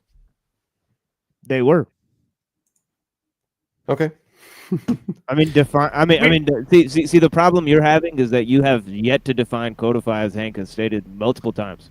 Yeah, I'm gonna state it again. Go ahead, Hank. Yeah, you didn't define codified yet. Thank you. Like, And I'm not trying to mess with you. It's just that yeah. Like, when was the Rig Veda Right. seems pretty codified. I mean, I don't like know when how was it's not. Christianity invented? You have to you can ask that question too, right? Invented? See, you used a loaded term, right? Why? Why is it loaded? Because you've said it's a myth already in your very statement. You've said that it was invented. It's not a myth. It's not a myth, but it is an entity. Like it was born, right? There was a codification process of it. The orthodox would disagree with Right. that, but I mean, Christianity had a bunch of debates until it was formalized. There was the Council of Nicaea, right? Like, that's when I would say Christianity as a religion was born. Right. Before You could that, say the same about Judaism. What year was the I am what saying year the was- same. Yeah, what year was the Council of Jamnia? That was like after zero BC, after zero, the year zero. It's like the first century. Yeah. So Judaism was invented in the first century. Before that, it wasn't Judaism. It wasn't a religion. you just saved me the machine lies so much time. He was looking for that. What was he looking for? Evidence that Judaism was invented. It was near Christianity. So Yeah, it was invented. Before that, it wasn't a religion, and that's what my claim is. The entire concept of a religion wasn't invented until then. Like, that was the first time religion hit the stage on Earth, and then all of the other belief systems around the world sort of conformed. Well, I think that's a little bit conceitful to think that all the religion in the world centered around just the one council that Jews had. No, I don't think they were religions until then. I think they were the way Israel was. Right, but I fail to see how that was a significant marker in terms of codification. But I don't think that was his claim, though. That wasn't my claim. My claim is that everything was way more organic before then. Everything was way more. Wait, hold on. I'm getting confused. You claimed there's no religions until they were codified. As a religion, like, religion is a concept. It's a new concept. Like, it's a concept that came about after the Council of Jamnia. Okay, I think I'm.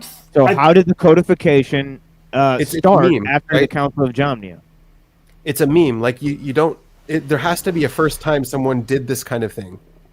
Right. How is that the first time somebody codified a religion? That idea spread. Right. So I guess I need to know more about how this was the first time anybody ever codified a religion. I think I got the definition pretty much. So codification pretty much means it goes through a committee and gets standardized. That's pretty much what Benjamin is getting to. Standardized as an ism. As an ism, it gets standardized. So Zoroastrianism, the people who built the Forbidden City in China, Hinduism, they all had that. They didn't have the formalization process. It was more organic. Sure, they had books. Yeah, fine. Jews had books too, right? Jews had all of these texts. They had a nation. They had all of these customs, all of these practices. That's all fine. That wasn't a religion yet. It wasn't. How is that not codification? Yeah, because it wasn't.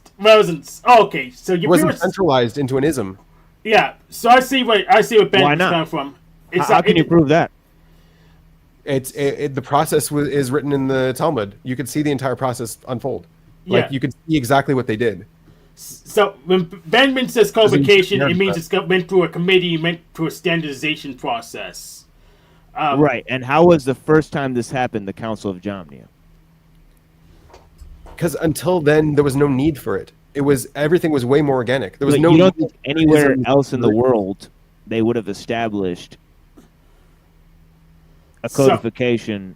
But they just did of a belief system and a way of life. So I actually don't like Benjamin's definition. So we have because what you're claiming is an absurd claim, because what you're claiming is that before zero BC there was no codification of belief systems and ways of life for people. there was a codification, but not into an ism, not into a religion. Yeah, Right. I just think that's absurd. Yeah. So I see what he's saying. So because we have an analog in that programming thing, so when some programming languages are standardized and others are not standardized. So when something gets standardized, it goes to a committee and they write out how to be compatible with this thing. But there's other ones that aren't standardized that are just grown organically. Right. So Right. But Hank, how can you prove that this was the first time anything was standardized? It's not the first time something was standardized. That's not my claim. You're not listening to my claim. It's not the first time, like, I'm missing the claim completely. right? Yeah. Because like before that time, you had the Torah. The Torah was standardized, but the Torah wasn't a religion. You had a whole bunch of, like, you had the Sanskrit. Sanskrit was standardized, but Sanskrit wasn't a religion. It's a text, right? No, it was not. I do disagree. Do not think it was standardized yet, because standardization is the same process as codification. At least the way I'm using it, it has to go through a committee. I mean, So even Islam had to be standardized and codified after Muhammad died, right? Like, it was invented to be a religion, but it didn't even actually become a religion until it was standardized into the Quran. Yeah, I mean, I think that the first person who practiced Judaism was Moses. I think the first person who practiced Christianity was Jesus. I think the first person who practiced I disagree. Yeah, I disagree. Islam was the Prophet Muhammad. Right. So yeah, I'll have to disagree with you. Yeah. I mean, even Muhammad says that Abraham was a Muslim. Yeah. So. Yeah. Well, that was a retcon, so that's kind of because Abraham wouldn't know that he was a Muslim. So I don't think Moses practiced Judaism. I don't think that's not Judaism. Judaism is it's invented. It's not like, without exile, there's no Judaism. There's no need for Judaism. There's no need for religion. It was just a national thing. Yeah, I agree that Judaism is false now, but at the time of Moses, it was true. Yeah, but the way Benjamin, after Jesus came down, and the Jews basically rejected the Messiah, then Judaism was false. I mean, in my opinion. The way Benjamin uses the term, it's just a practice before it goes through the committee to be standardized, or aka codified. Yeah, there was no such thing as Judaism before the Council of Jamnia. Moses did not practice Judaism. It was a national. It was always something else. Like, even the word for conversion is ger. Ger means to live. Moses had not established a nation. So, right, and Moses even writes in the Torah, this is to be a holy nation. It's to be a kingdom of priests and a holy nation, not a religion. He doesn't say this is going to be a religion. A kingdom of priests. Right. But not a religion. Yeah. What are the priests for? What occupation are priests for? Oh, it's a good question. The temple. Oh, good answer. Yeah. Ooh. Wait. What did they practice at the temple? They did sacrifices and things like that, but on a national level. To what end? But it wasn't a religion. It wasn't codified. It was it was a nation. It was a nation. It wasn't a religion. So what are their priests of what? The temple? That makes no sense. The temple, priest of the kingdom of Israel. And a temple is for they were what? a tribe. For what type of practice? And a temple is for what type of practice? For temple national worship. Practices? Yeah, it was a national temple. Yes. No, it wasn't national practices that these people were engaging in. Yeah, it was. It was a national practice. Well, why did they sacrifice animals to God? That's the national practice. Yeah.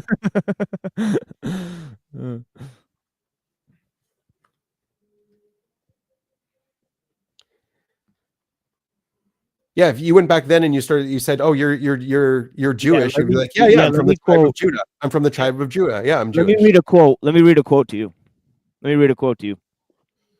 But they wouldn't know what the Jewish religion is. You say, "Oh, Judaism is a religion." They're like, "No, it's not. I'm from the tribe of Judah." There was no separation. It was more organic. Yeah, let me read a quote to you. Sure. Stefansson, Vijalmar Stefansson, the explorer and ethnographer, wrote, quote, "One frequently hears the remark that no people in the world have yet been found who are so low that they do not have a religion. This is absolutely true," he says. Then he goes on to say, "But the inference one is likely to draw is misleading. It is not only true that no people are so low that they do not have a religion, but it is equally true that the lower you go in scale of human culture, the more religion you find. Okay, so he's defining religion differently. I don't know what he means by religion. Oh yeah, everyone's defining religion differently. Cool. You have a unique definition of religion, a very unique one. That still hasn't been No, I mean, really fixed. Like Judaism is a religion. Christianity is a religion. Islam is a religion. Today, Hinduism is a religion. I agree with all those things. So, Those are so all he's- religions. actually, his definition of religion is pretty common. Like atheists use that definition of religion. That's I've what they never heard an atheist in my life say that the religion was founded at the Council of Jamnia. But so I've here's the never thing. heard that, Hank. I don't know Everything if you're evolves. being truthful about that. That, everything Ever heard that in your life? I You haven't were heard an looking up atheist the say. Council of I haven't heard an Jamnia. atheist say that explicitly. Okay, but thank you, they thank claim, but they claim that what they're doing is not religion because Yeah, it's not thank you. Yeah, codified. it would be a very rare event to hear anybody claim that. So Yeah. everything evolves, right? Everything changes and becomes something different. And Sure. so, right. And so, there is a point in time where something evolves into what it is today. And then it gets codified and it stays. It doesn't change anymore, right? That's what the codification process is. And there's a transformation period where something becomes a religion. And that has to happen for everything. Like Hinduism wasn't born as a religion, right? There was many different aspects of Hinduism that were all conglomerated into. It goes back to this thing that we were talking about before, and you agreed. The ists come before the isms. I mean, I don't know how you're getting this confused now, but I mean, yeah. I'm not getting anything confused. It's very clear, man. Yeah, the ists come before the isms. We agreed to that earlier. But no, it's not even ists. It's like a different process. It's a process of taking all of these different cultural things and codifying them into a unity, into a whole. Who codifies them? Well, I don't know. I haven't studied enough, but I know. But it has to happen. There has to be that transition. There has to be a transition period where. Why does there have to be a transition if you don't even know where the origin point is? Well, I know where the origin point is for Judaism. It's the Council of Jamnia. Right. Very But why do you assume the origin for Judaism is the same for everyone else? I don't assume that. But Yeah, you did. you never made the assumption. I didn't. I didn't Yes, assume that you at all. did. Yes, you No, I did. You said Judaism, Hinduism, Islam. All of these are modern. So you did make that assumption. No, I didn't make that assumption at all. What So I'm when saying, do you though, is when do you before- think all these other religions were codified? I think the first one to be codified was at the Council of Jamnia, was Judaism, and that was the first one to become a religion, and it never was supposed to be. They had an argument: should we do this or not? They didn't think they should, but they had to. They were forced to. Right? It's not supposed to be a religion. And so once this meme happens, So when do you believe the other ones were codified? I think it was all after that. All after that. Yeah. How can you prove that? Do you have any proof for that? Yeah, so he could prove I it would by have to get finding. each one individually, but yeah, Yeah, we could so definitely go through and prove it. yeah, it's provable. So basically, he has to find equivalent councils for all of those to standardize the thing, and that's how you prove it. Or the lack of standardization before that.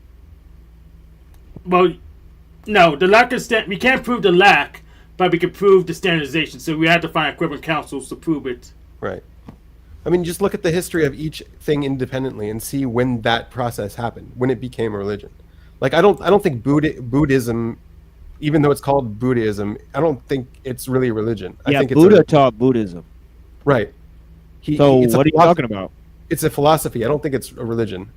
You know what I mean? I think you're wrong. So what, like, It has a codified belief structure and practice. it, Like what? Like, no, it's according to your own definition, it's certainly. no. There's more nuance in this. You're being very difficult. Like you're not trying to see what I'm trying to say. I'm trying to say something very nuanced here, and you're like trying to get stuck on the provability of things. I'm just gonna be, apply the same pressure I apply to everyone else. No, it's all You see good. it that way? It's all good. Yeah, But it's this is like- normal for him. Yeah, this Yeah, is yeah, very okay. normal. Yep. Yeah, I've given Socratic questioning to many people, and it's just that I'm not, it's, Like it's not a bad deal. Buddhism as it is today isn't what it was at the time of Buddha, right? Christianity as it is today isn't what it was at the time of Jesus. Right. So it's constantly in flux. So when was it codified? It's constantly in flux, right? So yeah, Christianity was codified at the Council of Nicaea. But we know. it's been changing ever since. You said.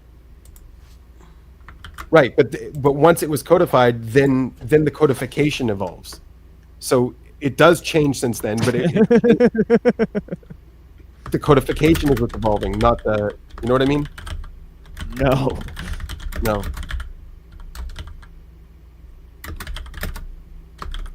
And yeah. I'm trying to think of an equivalent meme that. Yeah, and I like, do apologize if I'm coming off a bit, difficult, because the thing is that I have not slept for like a long time. Yeah, it's all good. There It's must all be good. that too. He's useless from me, so it's not a big deal. Yeah, me and Hank go at it with this all the time. We're used to this. Both We're of you are to used to it grinder. from me. Yeah, Both yeah, of we're you are used to this from me. this line of questioning, and definitely you've been on my panel before. You Right. know, you get hammered pretty hard. Yeah. So Up there. Yeah, I'm you trying got to to pin think down the of point. another I mean, that's all I'm having a problem with here. I think I'm trying to think of another meme that spread like that. That like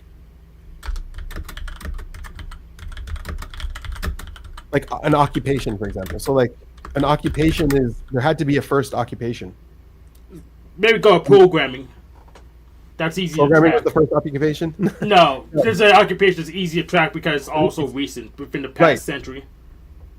So it had to No, be but the first we're programmer. occupation past, Yeah, I the like word- this line by Luna. So did food recipes not exist before the word recipe was invented? Yeah. Right. You know, it's a word concept fallacy. Right? No, recipes are definitely codified. Yeah. Well, I don't- some of them I are. love Some that are word. just written down. You love that word codified. So some recipes are codified. Other ones are just written down because Yeah, most recipes Codified are is like like a nut with a like a scroll with a nut. Like with this word codified. because like at some point there weren't recipes. You just stuck what you could eat into a pot and then you would eat it. Like it would be different every time. You didn't have the luxury of being able to measure things out and codify it. So that's a good example. So Here, give at me one one moment, point, guys. at one Yeah, point, excuse me someone was one able moment. to write down a recipe and transfer it to someone else or teach it to someone else, right? The ability to teach a recipe to someone else then becomes a meme, and then everyone else starts codifying their dishes, their traditional dishes.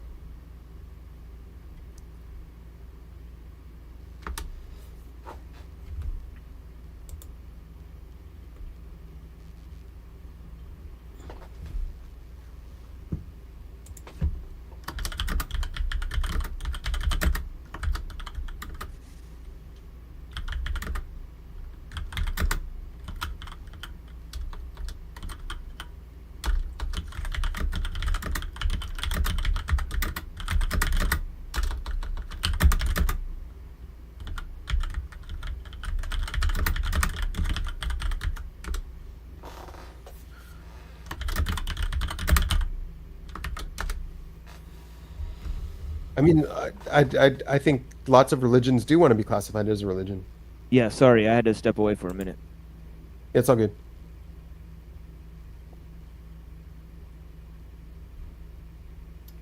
Oh, that's a good point. What point? A religion is a form of belief, and most of them assume their beliefs are the belief. Therefore, technically, no religion wants to be classified as a religion. But I don't know if that's true because lots of religions want to be classified as religions. For Like example, Islam wants to qualify itself as a religion, as the religion. no, They call they themselves a believe. They claim Judaism as part of Islam. Yeah, I mean, Islam says that Jews, Christians, and Sabians are people of the book. Yeah. So I don't, you know what I mean? I don't know how it could come to that conclusion if it didn't acknowledge those other codified ways of life, and so on and so forth. And Yeah. But like, okay, so in Hebrew, the word for a convert is a ger. It like the translation to that today is an immigrant. And like in the US, you see the immigration process is really hard. And like there's an immigration process.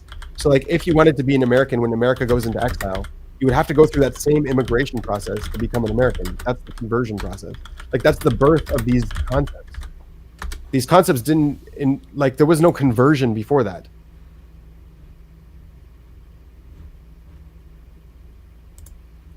It was immigration. That's a nice one. Picking up backgrounds here.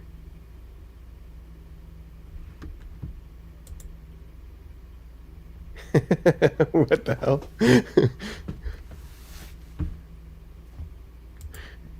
it's the robot Last Supper.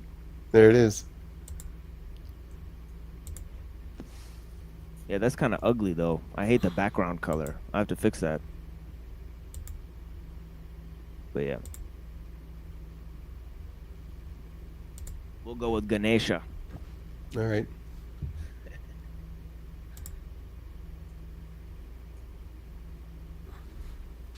A religious figure. I don't mean to trigger you.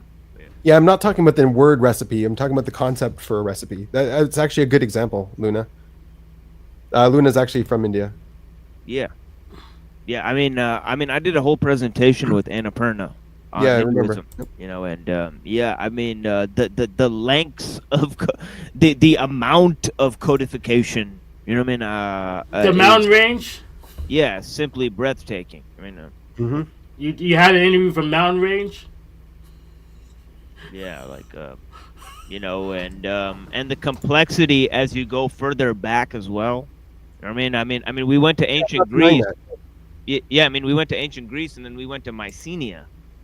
You know, and it seemed like the temples at Mycenae were far more complex than the ones in ancient Greece. I mean, and I was like shocked because Mycenae is supposed to be older, right? So I was wondering, I was like, how is this actually possible at this point? I mean, Yeah. you know. So I think there's evidence. No, there's that a lot of philosophy in that goes into Hinduism. it's a myth of progress. You know that yeah, there was whole codified ways of life. More, I believe there could have been more advanced civilizations than exist today in the past. Yeah. I mean, they had way more complex forms of codification, but they're lost to time. You know, they're lost after the flood, for example. I mean, I don't know why I still wouldn't call those religions.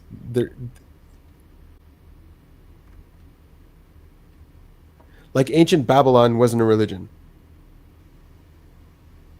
It was a nation. It had beliefs within the nation. Like there was no separation of church and state. It was all just one thing.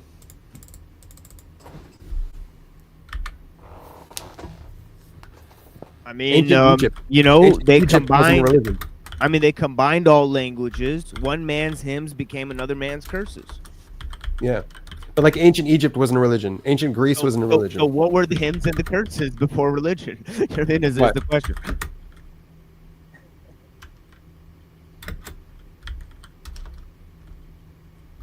You know, or what were the priests? You know, what were the you know, the nation of priests? What were they priests of? Priests of the nation. They were healers. They were wise men. They were doing sacrifices. They were doing. There was no separation. Like ancient Greece had temples, but it didn't have. It wasn't a religion, right? They had temples. They had temples to gods, but it was a nation. There was no separation. What are gods? I don't know. What are gods? Their power. I mean, the term is completely vacuous if there's no religion. Well, what are priests and gods? So what was the? No you can ask the question. What was the religion of ancient Greece? Wait, priests and gods and temples of what? But you can go back to ancient Greece. You're moving the question. You can go back to ancient Greece and ask them, "What is your religion?" They would see like, "What the hell are you talking about? What is a religion?" You said they had gods. Gods of what? What do you mean? What are you trying to get at? Are you saying they didn't believe in the gods? I didn't say that. No, obviously they believed in them. They put temples to them. I'm not an So idiot, what- man. So what are God? So what is the term God? What is that functional part of? No, I know you're not an idiot. That's why I'm asking you these Yeah, questions. it's like you're asking for my personal definition, or are you asking for the way they saw them? I'm looking more at what the way they saw them. I say I believe in a kind of God, right? They had different gods, right? So if they wanted a good voyage on the sea, they would go to the temple of Poseidon, and they would, offer up some offering to Poseidon, and then they would Yeah, go out on the yeah. sea, right? So what about Plato? What about Plato? You know, when Socrates, right, was accused of rejecting the gods, why was that? Because is was that it? because he refused to follow the religion of Athens? No, there was no religion in Athens. That's the thing. Yeah, but there was. What was the religion of Athens? That's what he was accused of breaking the law for. What was the religion of Athens?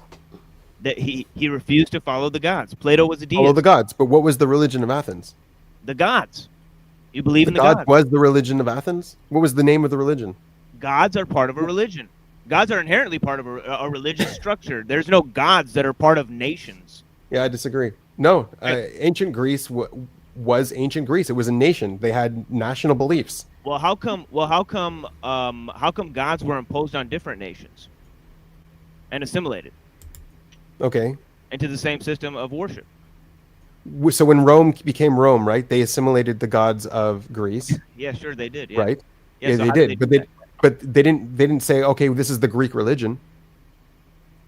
They didn't say, okay, now we believe in the Greek religion. They didn't have a Greek religion. They had mythology. It was a national entity. So I wonder if this would be helpful if when you think about Native American mythology, there was Right. all this mythology to help understand the world around them. They Yeah, couldn't understand mythology means it's made up. You know, it. But it wasn't a religion. I mean, they believed in it. That's right. It was like ways and stories. But it, Yeah, like, not I mean, if you go to a Native American and was the say culture. your belief structure, the things that your ancestors believed in, it wasn't a religion, they'd get offended at that. Why is No, that? not at all. I have a Native American over, and I was asking him, like, okay, so do you guys have a religion? It's like, no, it's not a religion. It's a tribe. It's our belief. It's our like. He's just Cheyenne. He's not, Yeah. Yeah, that's just just Cheyenne. anecdotal. Yeah, that's just anecdotal. That's the Anything people, that has that's the gods tribe. is part of a religious structure. Gods are That's not part your of definition. That's philosophies. how They're you're not part of defining it. nations. Gods are not endemic to nations. They're not endemic to philosophies. They're endemic to religions. Gods. We're talking about gods. But there was no religions back then. There was it was Yeah, integrated. so you say there's no religion. You keep Right. It asserting was this claim, integrated. right? It was integrated. They were integrated together. There was no separation. There was no separate entity called a religion. There was an integration. What was integrated? Their belief structure, their way of life, their nation, I thought everything. you said a codified belief structure was a religion. It was organic. What does that even mean? Mean natural, like based on nature? Like, what does that mean? Because Organic. you're coming at it from a modern lens. You're coming at it from a way of looking at the No, world. I'm not. You just said all of the religions were invented in the modern time, believing in the myth of progress. I Right. said religions have always existed. No, That's not a 'cause modern you're belief. you're looking back at history from a modern lens, a modern idea of a conception of religion. If you were to go back in time, No, you're and looking go back- at if you were to go back in time and live as a Greek and ask the Greeks about religion, they would have no idea what you're talking about. They don't have the concept of religion. Religion isn't a concept for them. the gods are part of their religion. No, the gods are part of their life. If you The gods are not part of their presented them- religion. if you presented them what they believe at the Council of Jamia, would they reject it or approve of it, or would What they are you just be talking about? neutral because they don't know what it is? What was the question? What's the question? What? Clarify your question. I don't get your question. What am I presenting at the Council of Jamnia? No, I'm saying if you presented what they codified at the Council of Jamia to ancient Greece, would they accept it or reject it? Well, it's not Greece. You mean to ancient Israel? Ancient Greece. Ancient Greece didn't codify anything at the Council of Jamnia. No, I'm saying if you took what they discovered at the Council of Jamnia that they had codified, say you hopped in a time machine, right? Yeah. And you went back to ancient Greece as a hypothetical, right? Okay. Would they The accept it? Council of Jamnia wasn't in Greece. The Council of Jamnia was Jewish. Yeah. I'm just trying to get at what are you actually asking here? Yeah, I'm saying, okay, you're saying they codified a religion at the Council of Jamia, right? They codified Judaism at the Council of Jamnia. Right. Now, say you took that codified Judaism, Okay. you hopped in a time machine, Okay. and you presented it to the people of ancient Greece. Of course they would reject it. It has nothing to do with ancient Based Greece. on what? Based on what would they reject it? Based on what principles? Based on their worldview. Based on their worldview. Which is based of what? That they believe in different gods. Based on whatever their worldview was. Based on the collective consciousness. Collective consciousness. That means Yeah. nothing. Based on the collective Religion consciousness. also means nothing. Religion means absolutely nothing to them back then. The way you define it, it doesn't mean anything. True. If you were to go, I'm If saying it's part of the collective conscience, that doesn't mean anything. That doesn't have I'm sufficient saying meaning. if you were to go back to ancient Greece and you were to tell them what their religion is, they would laugh at you. They would say, "What are you talking about? We don't know what a religion is." Yeah, I have books that disprove The guy it. down the street believes in Zeus. The guy I down have this books. street believes. No, that's false. That's false. They persecuted people for not believing in their religion. So you're false. In their gods, not in their religion. Yeah, gods are part of a religious structure. They're not part of a they're not endemic to a nation. They're not endemic to a philosophy. Okay, they're endemic to a religion. Well, not You're exactly. looking at it from modern eyes. So that's what I'm saying. You're stuck in the modern way of thinking. I have a counterexample. Wonder Woman. Okay. That's a god that would technically not be part of religion, I guess under Benjamin's definition. Yeah. I mean, you say all the religions were invented in the modern time, but yet you think my view is modern. That befuddles me. No, the concept of religion in your mind, in my mind, in everyone's mind, did not exist in the ancient world. This Right, concept because you of religion invented your own definition of it. No. Yes. Because that's there was exactly what happened. There was no such a thing. You would tell them what a religion is, they'd be like, "Oh, that's an interesting way of looking Yeah, at I know. things." Based on your definition that you invented not too long ago. No, based on the current understanding of what a religion is, not my No. definition. Name me an authoritative research study that says religion or originated from the Council of Jamia. That was the first codified religion. Name me a research study that proves that.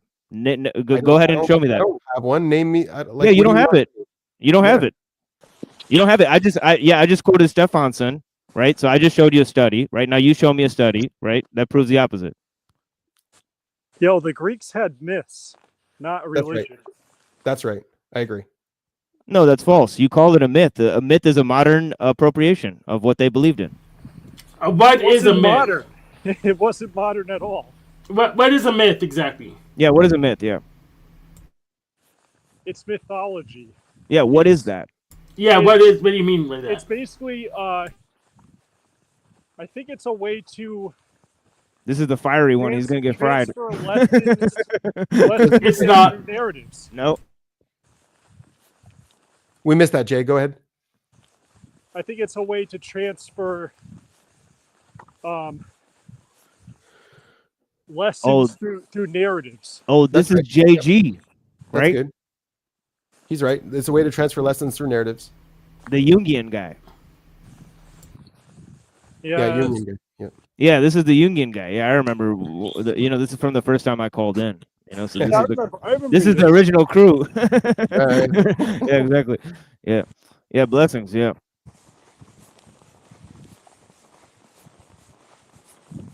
Yeah. So like what the concept of a religion, I would say, is just very foreign to ancient Greeks. Doesn't mean anything to them. I have a book by Kiddo. He disagrees. Stefansson disagrees. Right? So I don't know. The Romans didn't even have religion, really. They were anti-religion. Yeah, henotheism is a type of religion. What? Yeah. Pantheism is a type of religion. Henotheism is a type of religion.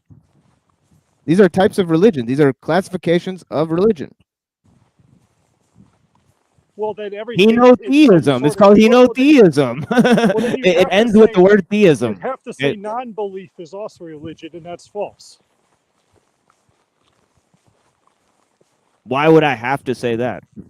Because if you're classifying everything under some sort of religion, well, then what is atheism? I'm not classifying everything under some sort of religion. What does that even mean? When did I do that? What does that even mean?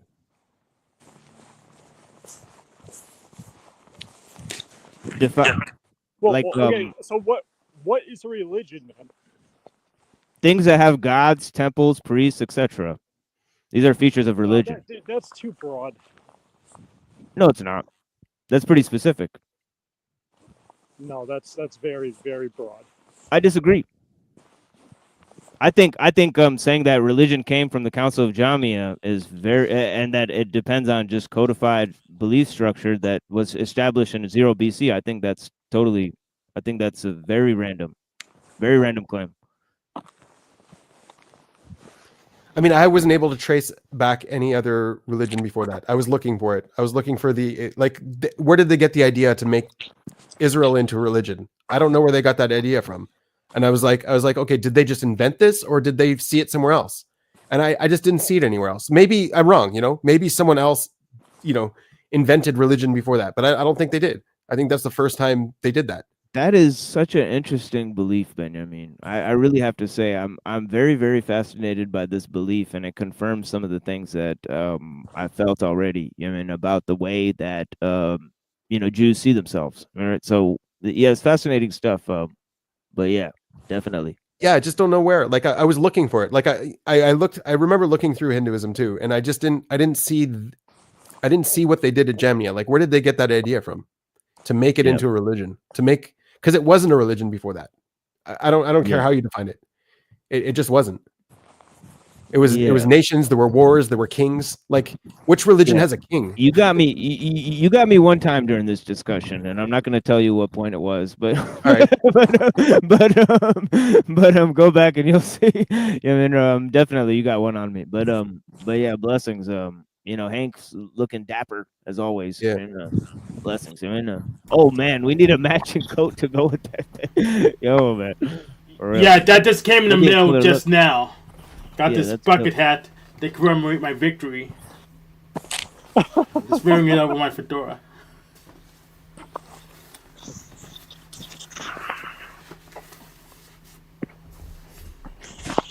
Frankly, I don't even know enough about religion to argue anything because I think religion is just a system of control, and that's. Yeah, I gotta send Benjamin my book, so I'll definitely remember. Why do I go to a priest to confess my sins? Like, why can't I go directly to the man himself? Yeah, you gotta ask Moses about that one.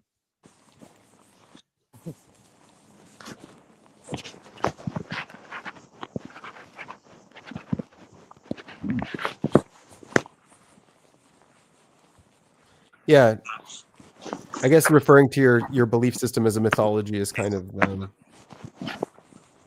is also kind of foreign. That's how we look at them, at their beliefs, as mythologies. Yeah, you know what I'm saying? Like, that seems modern to me. Right? No, I agree with that. I agree with that. Especially in terms of the Jungian framing. That's a hyper modern belief structure. That all religions are a form of sort of hyperstition. That's going into even deconstructionism and stuff like that, right? Yeah. But I don't know what I would call it. I wouldn't call it a separate entity. I would call it just an organic life. It was just life. It wasn't, it wasn't something separate. It wasn't something that they can point at and be like, hey, this is a religion. It's just the way things are. Yeah, I agree about cultural rights, but I think there's a distinction between culture and religion. It's just history. For them, it was just history. Like, oh, that's how the sun was created. This one guy puked it up, and that's how the sun was created. It's just history. Like, it's just their the way they viewed the world. It was their worldview.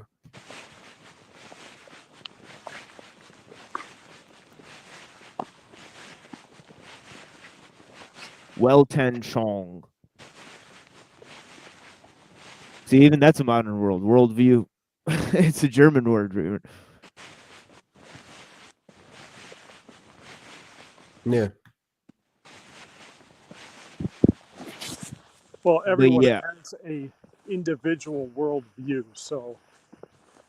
Yeah, if you look at Comte, August Comte, right?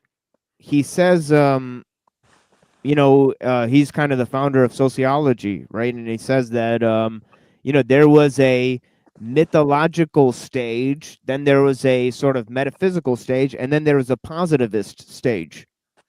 So what he means by this is that there was religion, and then there was philosophy, and then there was science. I disagree completely. Yeah. Like if you had two foreign cultures back then coming together, they would be like, okay, how did the sun get created? Oh, this guy puked it up. No, it was this, and they would argue about how the sun was created, like as if it was science, as if it was history. They wouldn't argue it. Oh, I'm this, so I believe this. Like there was none of that. It wasn't an identity. So what would you call that? You call that myth, right? Today I would call it a myth, but back then it was just how the sun was created. So how would you say they got around that? That was just history. It was just how the sun was created. This is why there's lightning, because this guy uses a mallet and a hammer and makes lightning. But wouldn't you say history is like scientific? Like they had myths and then they kind of codified them in a scientific way. Yeah, for them it was science. For them it was history. For them it was reality, right? That's how they saw it. They didn't see it as a religion. But they didn't have science, right? They had myths, right? Then science developed, right? That was their science. That was their belief. That was their history. I don't think they had, like you said, they didn't have myth. Myth is a modern way of looking at what they had. Okay. Okay, so you're adjusting that. It's a religion as well, because it's a belief in a. So you're saying that? Well, yeah, I think the homie here needs to be turned up a little bit in terms of his mic. I kind of missed what you said there, friend. Oh, I say that science in of itself is kind of a religion because it's a belief and trust in a method. Yeah. So would you say science also always existed? Not in the way I'm describing it. In terms of what like would you say, Benjamin? You could call what those ancient beliefs were science. You can call them a form of science. I mean, the fact that the Earth was the center of the universe, that was science back then. So primitive science. Yeah, I'd say so. Why not?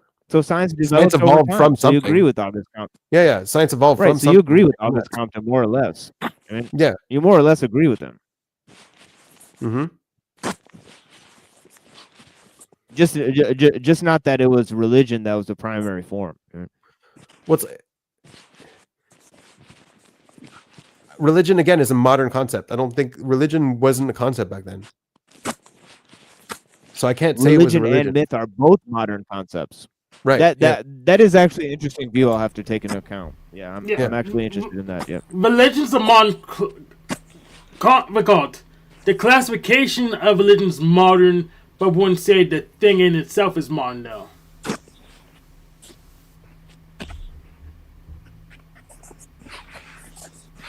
Yeah, I don't know about that. Because I think once you have one religion, then everyone else sort of sees that, and then they take that as a meme, and they define themselves in the same way. Like, even if they didn't call it a religion, something had to be like, okay, this is my belief structure, and you have this belief structure, and then like everyone sort of isolates themselves based on belief structures. Like, that sort of fragmentation had to happen. There had to be a first, you know?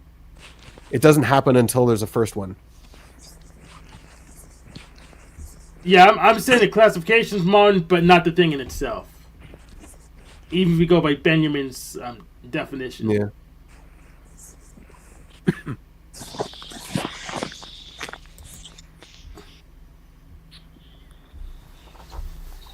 One thing I will say is myths and religion are definitely fucking different. They're distinct from each other. So. Right, but which one was first? Well, I think religion is more broad. Religions can have myths in them. A myth is a specific story. It's a narrative. Well, religion's also trying to eliminate myth, too. You know, so. Or codify it. Well. I mean, like the Jesus myth is codified in Christianity. Well, Christian.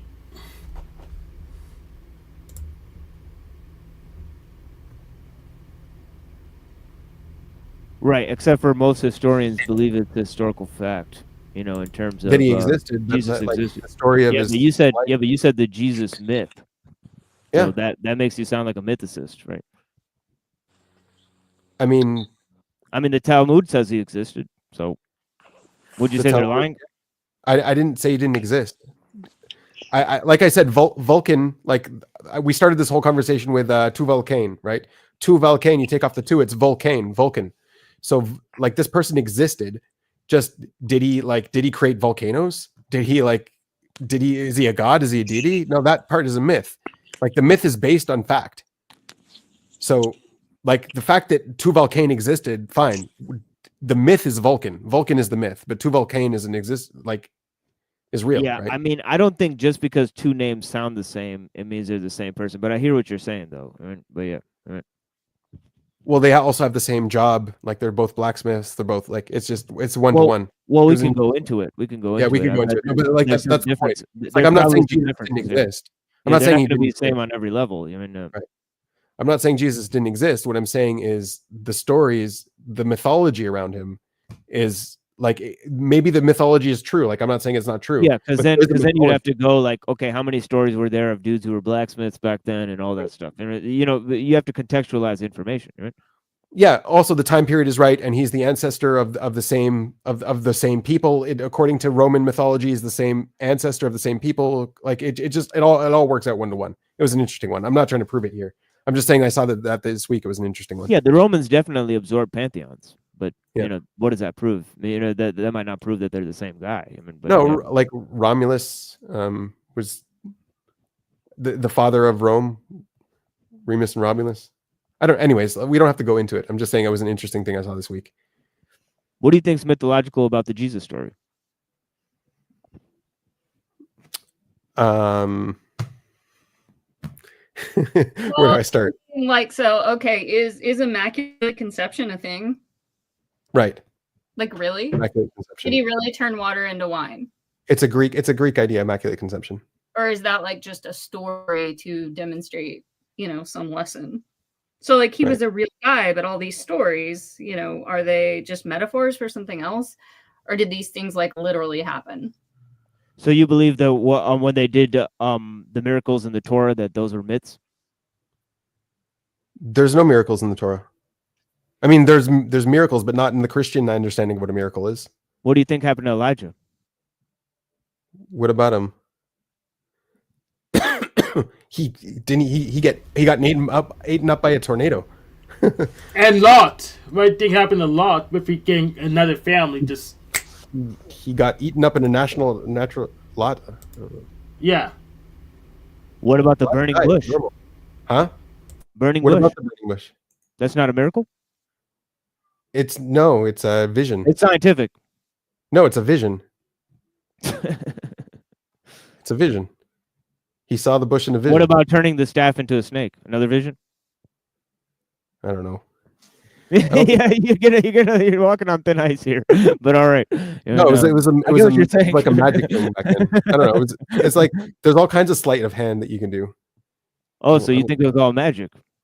It was a sleight of hand for sure. It was something. So you think there's scientific explanations for all the miracles in the Old Testament? And that's what our sages even say. Yeah. Our sages all say that everything happened due to natural processes. Even the splitting of the sea, it said there was a wind. Like the text itself said the wind caused the sea to split. Like there's nothing. Yeah, there's nothing out of nature doesn't break. There's no discontinuity in nature. Maybe they're just fixing the myth. No, they had no reason no, to either. Not a chance, huh? I mean, the sages back then had no reason to. Not a chance, huh? Yeah, 2,000 years ago, there was no science. There was no reason to. They just all said everything happens through natural processes. Yeah, I'm half just rare. I'm half just messing with you, but yeah. Yeah, I don't. The Christian idea of a miracle is very different from the Jewish idea of a miracle. I think they're pretty similar. Okay. Angels destroying a city, God coming down and wrestling with people. I mean, it's all this unexplainable stuff. Parting the sea, all that stuff. All that stuff is scientific explanations. So, like, it's kind of hard to believe. So, like, if the sea parted today, like you saw it happen, it's parted today, right? You wouldn't call it a miracle. With the angels coming down and destroying the city. What's the scientific explanation for that? Well, what does the text actually say, man? Well, I don't know. What you tell And me? the other thing, Well, and then the other thing is like look at the evidence in the region. Like there is actual. So, yeah, I just saw a video on it the other day. They were going underneath the Dead Sea region, and they saw the actual sulfur and burnt. Yeah, there was So a you natural believe they disaster came there. down and destroyed the city? I don't know what happened. I just know that like the archaeological evidence has the entire region was burned and turned into sulfur. You don't think that's miraculous? Again, depending on what definition of a miracle are you talking about? Yeah. What is your definition? I'm interested to know. So that's what I was trying to explain to you. If like the sea split today, everyone saw it. It's like, oh yeah, that's cool. The sea split. What a natural phenomenon, right? That's not a miracle. It's just a natural phenomenon. Holy crap! But if go but ahead. if the sea were to split exactly when people was waiting there and they were being chased down by Egyptians, then that's like, oh wow, that's a miracle, because like it changes the outcome of history. It has an effect. It's not only a rare event, but it happens at a specific place and time in order to accomplish something. That is when you. So are you defining miracles as a rare event? No, not just a rare event. A rare event that has an outcome. Like it shows that there was a plan to this rare event. Okay. That is an interesting definition for sure. Yeah, I like that definition. Yeah, I mean, I keep postponing the end of this conversation. I've had to go for like 30 minutes. Oh, you had to go. All right, I'll definitely come back and talk to you soon. It's only because I'm having rough insomnia. You always stream. No, it's all good, man. And thanks for jumping on. I appreciate it. Yeah, the day after I stream all night, you stream. So I mean, sometimes I miss you. You haven't right, but yeah, I love to come and talk to you, brother. But yeah, blessings. You know what I mean? Thank you so much. All right, later, man. Yeah, of course. Yeah, and peace, Hank and Annie. Blessings. Yeah, bye. Benjamin, you failed to put him to sleep. Yeah, here it's this guy. I wasn't even looking at these. Exactly this. It can appear miraculous. So yeah, like the Christian definition of miracle is something that breaks nature, something supernatural. Yeah, which I would assert isn't even possible, but okay.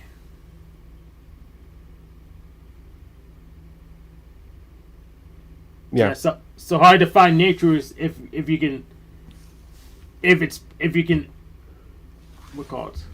you can use science on it at all. So I don't think supernatural is even possible. Yeah, check out the Machine Lies channel. The American Christian definition of a miracle is if your potato chip has the face of Jesus on it. Or like you grow a tomato in your garden that looks like... I believe in that. That works. But I could literally just manufacture those if I wanted to. Well, okay, so we'll say something from the garden. A tomato or like a cucumber that looks like Jesus. But I would say Trump getting shot and being missed is a miracle, right? Yeah. I would say it doesn't have to have even God involved in it to be a miracle. It's just it changes the course of history. Well, that would mean it would be a miracle if we missed him, and it'd be a miracle if it hit him, though. So yeah, that's right. No, the miracle if it hit him, that's what was supposed to happen. Like it's all explainable. There's no miracle needed. Well, the opposite party would say it was a miracle because they didn't have to deal with Trump anymore. The fact that he turned his head just as the bullet was flying, that's a rare occurrence. Like that's improbable, highly improbable, right? Well, so is an assassin. Yeah, here we go. Highly improbable. Hey, you're beating me to it, this guy. Yeah, so up, buddy? The bullet missing is improbable, but someone getting assassinated is also improbable. Because most world leaders don't get killed by an assassination.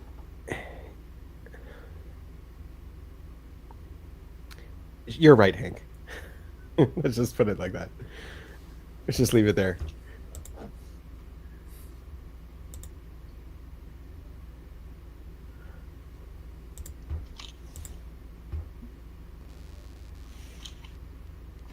What happened to everyone? Where is everybody this week? When I can't talk, everyone jumps on. You're having a conversation. Like now that I'm able to jump on. So they must have watched my zebra roast and I drained their energy because officer snaps. I actually made sure it didn't notify you because I didn't actually want you there. It would have been a waste of your time.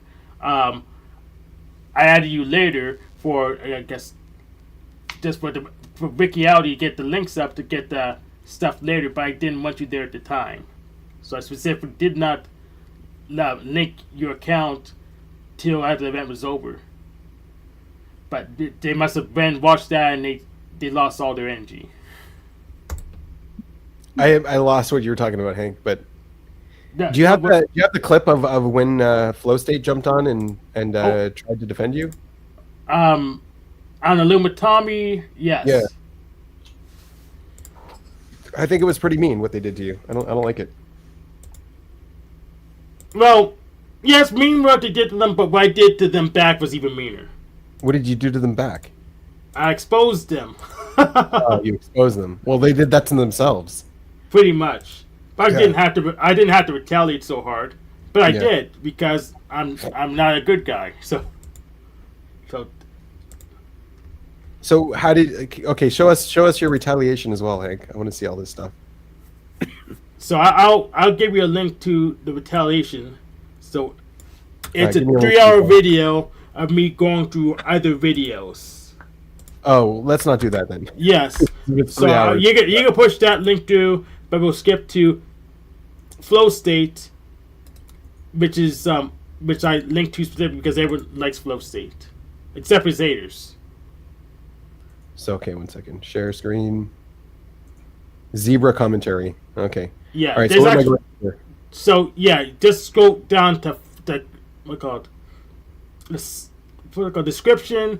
Just go to a Flow State. I expect you have Flow State. You can search for it, and it will link to Hank Film Pull to Flood Up, and it has a timestamp. and Here? that's what yeah, This one here. yeah. I want to go just before that. So this is just before that too, when they were. Was it just before that? No, this is when Flow States So comes let's up. go back a little bit. I want to go back a bit. Freaking Apple. Because when he jumped on, that was cool of him. But He this didn't goes really for a do while. much for me, but no, he didn't do. It was still cool. He showed solidarity, friendship. he showed solidarity. Yeah, But I like think- peekaboo. He did something. He No, showed it's the not appearance is peekaboo. That enough. sounds faggotry, the way you say it. I blocked you That's because right, I that's was faggotry. done with you. That is faggotry, yes. You explained it in one word. What you were doing is faggotry. No, I have you blocked, and I didn't know you were going to cash out $1 just to say some shit that ain't mine to worry about. Now, while we're on that subject, how is it every time you comment on my videos, I'm the only one that can't reply to you? Because you had me blocked. No, not whenever I can see you. This was before I blocked you. Because we've been through this. We've been through this a couple times. You're not under attack. It was after you blocked me. No, I even made a video that explained it to you, and you still don't get it. No, you don't get the frame of time I'm saying this happens. I know when I block you. I know when I unblock you. I had to explain how to unblock me. You watched the video, and you somehow forgot how to do it. All right, Hank, I'm just going to let that question go because it's getting nowhere. Now, if I can't stop you from jumping in on panels where you might pursue me to answer when you're not being talked to, by how many methods do I have to remove you from interacting with me to get it across to you? Oh, this is simple. What you can do is take your racist buddy and you can both hide in a ditch. That's what you can do. Who's Because I'm my going to go racist buddy? wherever I need to go. And if you're going to get my way, I'll just Oh, stop you Hank, out. I've never said anybody can't be in the panelverse, but it's common people social. I want to stop here. What is this panelverse president nonsense? What is this? Oh, okay. So pretty much, he's trying to gaslight people into believing he's more important than he actually is. I mean, that's all the number ones do that. Yeah. I Yeah. get that. Yeah. So he's So the panelverse president. so I actually disbanded, deposed him already. So You deposed him. it's invalid. So Yeah. What election? How was he elected? he just had a feeling then he edited his audio. What's it called? His summary. So you had the audio avatar, and you had the summary. He edited his summary, and that's how he became the president. He just changed a word. Right. Okay. Actual things that when one is talking to someone, it's not your place to answer unless you're the one being talked to. And you seem to have that power dynamic fucked up all over this panelverse everywhere I see you. Oh, how about this? Why don't you go ahead, write a book, and sell it to me? Because this is just a common decency we're raised with as humans that you don't pick up on because it's social order and you're autistic. So it's common decency for Officer Snaps to make terroristic threats at me. Is that correct? I'm not here. We're not here about the snaps thing right now. I'm saying if I'm done with you and you see me on Talcott talking to Talcott, it's not your place to just jump in and answer, and you do that for him all the time. See, you don't got any standards. It's clear and obvious you don't got any standards. Nothing but whatever standards. it is that benefits you at the moment. You don't have any standards. That's Paul. I'll give you that's Paul. That's I'll your give brother. you that's Paul. Paul's your But brother. my standard, You're just I'm harder. I am harder on myself for any standards you hear me displaying to the community than I am on anybody else. That's Because Paul's your brother, not just my I don't go by what I think should be or what I feel is best. I go by the overall true neutral fairness. Oh, he contradicts himself in that later. Yeah. So Like, the even true neutral you fairness that we and have Paul, is death threat. even you and Paul's ass getting blocked here is because your power game super chats was the last straw. I can't sleep on that. If you guys hadn't resorted to power games with super chats, you wouldn't be blocked. So threats on threats are okay as long as it's after people you don't like, of course. Well, if you're autistic, I'm not sure if you can discern between when it's shit talk and when it's real threat. There's a lot of shit talk in the panelverse. When I said to Flow State the things I said, I wasn't kidding. See, bit non-bit. Here comes bit non-bit. That's his brother. Oh, it's so funny. No, it's not bit on bit. Like if I tell someone to go suck a bag of dicks, I'm not threatening that they literally take a bag of dicks and suck them. When I told people that said things at the time of my loss about my loss, that if they did not depart from me in person, I would do the time for the thing I said, that's real talk. All right. So Flow State offered to meet you in the middle. Why are we taking that offer? What do you mean meet me in the middle? He could have met me here. I've been waiting on him. No, I mean meet you in between where you both live. That's what in the middle means. No, I didn't say. I never said I was pursuing him. Do you listen to the words I say? There we go. Common cowardice. Okay, he's not gonna do bit non-bit. No, I never told him I was pursuing him. Okay, tell me what I said to him then, Hank.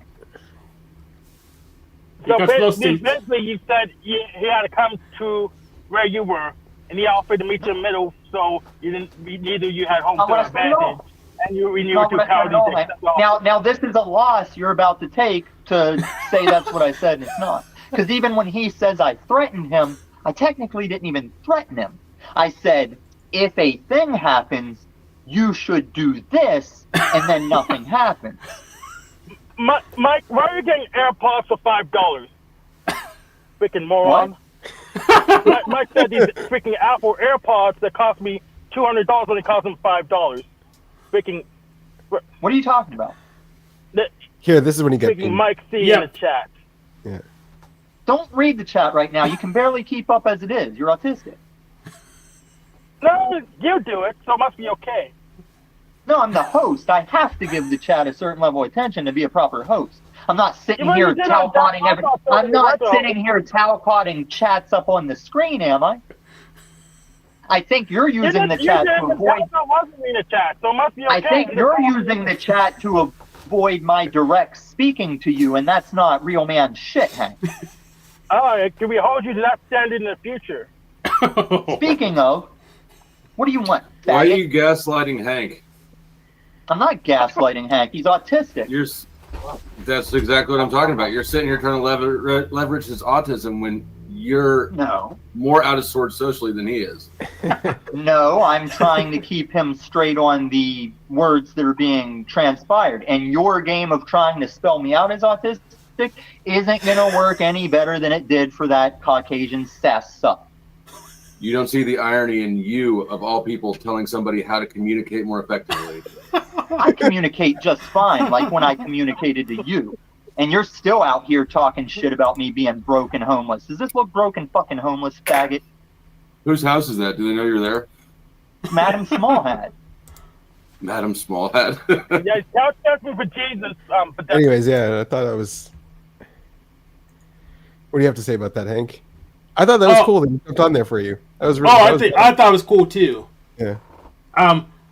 They did their thing. You didn't really roast Tommy that much, but he appeared, so it actually broke a whole bunch of Tommy's potential narratives. So, so that worked well for me either way. Yeah, it was cool. I liked it. Yeah, I liked it too. Felicity also popped on for my roast. My roast of the Keystone Cop crew, which included Tommy. So he's so cool like that. Yeah. He's always supporting the small channels like ours. Yeah.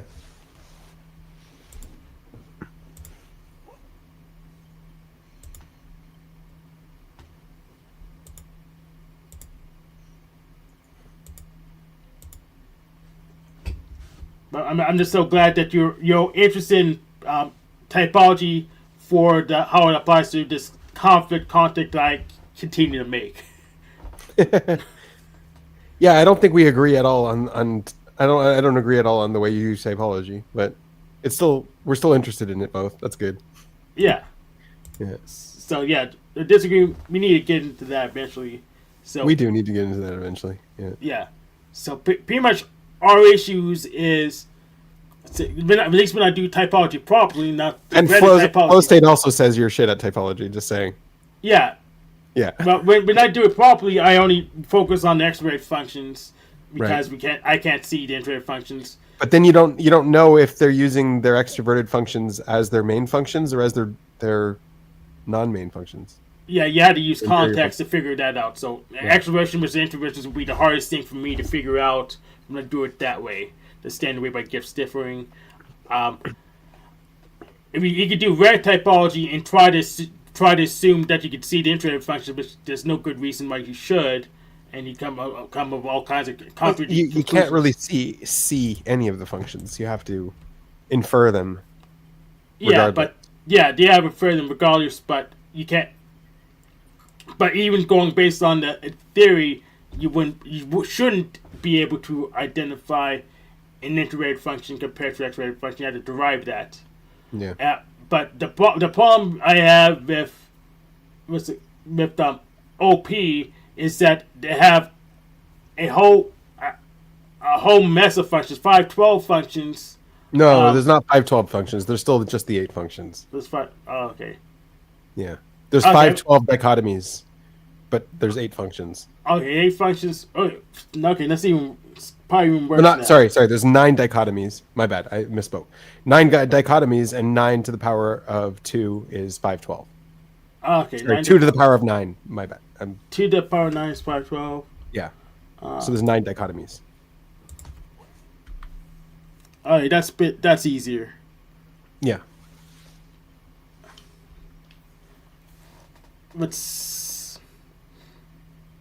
So like Myers-Briggs has 2 to the power of 4, which is 16. Yeah. Yeah. The issue is how you can identify all those dichotomies. That's because 2 to the power of 4 is still pretty friggin' hard to identify all those dichotomies. It's just 4 dichotomies. Yeah, it's 4. Yeah.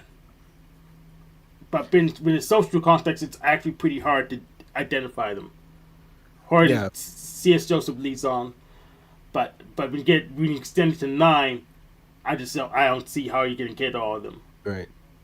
And what I found on the functions is the functions are 3-dimensional because 2 to the power of 3 is 8, right? So there's the functions are three-dimensional, Yes. but you can't really get at them from. You can get at them from three dichotomies, but there's more dichotomies in there that should all line up together. Is what I was getting at. Yeah. So yeah, any three of any. I have 7 dichotomies, so any 3 of the 7 you can just pick and get to the cognitive functions by just using 3 of them. Yes, you could. Right. You could get. Yeah. And so Jung chose introversion, extroversion as one of them, and then the letters like thinking, feeling. I guess he chose rational and irrational as another dichotomy.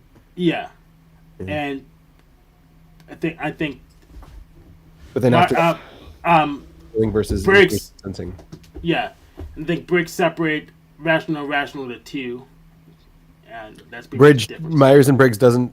Well, maybe they did in that paper, but in the system, they have 4 dichotomies, and none of those is rational versus irrational. Yeah. Yeah. Judging and perceiving is like a made up one that they made up. Yes, they made up judging and perceiving, but they mysteriously also dropped rational and irrational at the same time. Yeah. So you could put 2 and 2 together. Right, and so their typing system isn't based on one cognitive function. Their typing system is based on your main function and then your inferior function, and they've got rules for what. Sorry, your auxiliary function. Yeah, combinations. Yeah. Right. But they're linked. There's combination linked, so it's not just a straight. Yeah. So OPS does the same thing, but it doesn't limit the combination to one introverted and one extroverted. You can have 2 introverted or 2 extroverted. So you could be dominant SI, and then your second function could be TI, right, or FI. Yeah. But in Myers-Briggs, that's not legal. Yeah, it's not legal. But the hard part is the identification. That was my issue with the identification. How you gonna do that? And what OP says is that if you just have a couple people do the checklist separately and they put it together, the what's it called? What's the pretty much whatever matches is what's good enough. The double blind stuff. Yeah, whatever stuff. So so I got a few different ways OP evolved. One of the ways it evolved, I know, is they hate on people in categories. And so based on the categories they hate on people with is how they started typing people. It's like, oh, that guy is like this. He's too much like this. And so they would like tear into the person and be like, oh, this person's also like this. So that's how they discovered the categories. But the reason they had to discover those categories was they weren't able to sit in 2 separate rooms and agree on a type. It didn't work. And they kept coming back together and being like, oh, we disagree. And so when they had to invent these extra dichotomies in order to get more resolution on their agreements so they could point at something specifically. And once they got there, then they were able to agree. Yeah. So pretty much what they come out with is the and between the 2, I guess, checklists. But the problem is the Snopes effect. So they're coming in with it from a pretty similar perspective. They're literally married to each other. So there's gonna be a lot of biases just implicitly. So no, there definitely are a lot of biases implicitly. Yeah. But I mean, there's no real good way to do this stuff. Yeah, not really. Yeah. But there's a bunch of sloppy ways and a bunch of faster ways to do it. There's a bunch of sloppy ways. And I think C.S. Joseph is a very sloppy way, just to be honest. He's extremely sloppy. His justifications just don't make sense most of the time. And I think the visual typing stuff is very sloppy too. Yeah, visual typing is pretty sloppy. Well, I'm not sure. I'm not quite sure. I need to look into it a bit more, but I can see how it won't work. But I'm not quite sold on it either way. I'm agnostic still. Well, because you have to figure out what the patterns are before you use them. Yeah. So visual typing you can only do retroactively once you've already typed a whole bunch of people. Yeah. Yeah, exactly. A post-type observation. Yeah. Yeah, and I mean, I'm guilty of using it on the fly in public because you can notice it really quick, and it's more right than it is wrong. But if Yeah, when you're actually sitting down to type someone, it's shouldn't be what you're doing. yeah, it's it. Well, that's why I'm agnostic on, because it's actually a good inference. Pretty much, you can say use visual typing to maybe knock out two dichotomies, but you can't do all of them that way. I think it's possible to probably do two dichotomies, knock those off with visual. Like what I've noticed, if there's like a room of like 8 people or something, there's usually 1 or 2 of them that is like, okay, I know your type. You're visually that type, and then like other people I might have to observe more, but sometimes there's a few people that are usually visually they look like their type. Yeah, or like something you could probably tell easily is the difference between a perceiver and a judger, based on the interaction style. But the hardest one for me at the moment would be introvert extrovert. Now that I reread Gifts Differing, that's the hardest one for me to figure out. What's the hardest one for you to figure out? Introvert versus extrovert. Yeah. So that only exists in Myers-Briggs. That's a tricky one. Yeah. Because Jung's definition of introverted extroverted is very different than, the ocean, or what do you call it? Big Five. The Ocean. five-factor We used all 3 names. Yeah. Yeah, so the 5-factor model also uses introversion and extroversion, but it's a very different definition of Jung than Jung. And I'm not sure it's the same definition Myers and Briggs uses for introversion and extroversion. I don't think that it actually matches. So according to OPS, I'm technically an extrovert, even though my first function is introverted. Yeah, that's weird. That is weird. And I'm an introvert. That's right, even though your first function is extroverted. Yep. Yeah, which shouldn't be strange why OPS and MBTI would find different types for the same people. It shouldn't be weird. Unless it was trying to be compatible, then it is weird. And there's an issue. No, they're not trying to be compatible. Yeah, so it shouldn't be a big issue that your OPS type and your MBTI type are different, but they just look the same because of just the symbols. Right. I mean, I've always been typed in MBTI as an INTP, but I'm not using any at all. Yeah. Now I used to type as INTJ, but now I type as ENTJ recently. Like the resolution is lower at MBTI, right? It's only 4. Yeah, the resolution is lower, so you're forcing people into that resolution. Yeah, and Big Five's resolution is higher, but I can't use it day to day because then I have to decompile the thing just to know what the heck it says. And OP is, I guess it's in the middle between the two. No, OP has a higher resolution. It's got 9 coins. Then Big Five. Yeah, Big Five has 5 coins. You don't. Yeah. Okay. OP has high resolution. Yeah, you're right. Yeah. Higher resolution doesn't mean it's better. Yeah.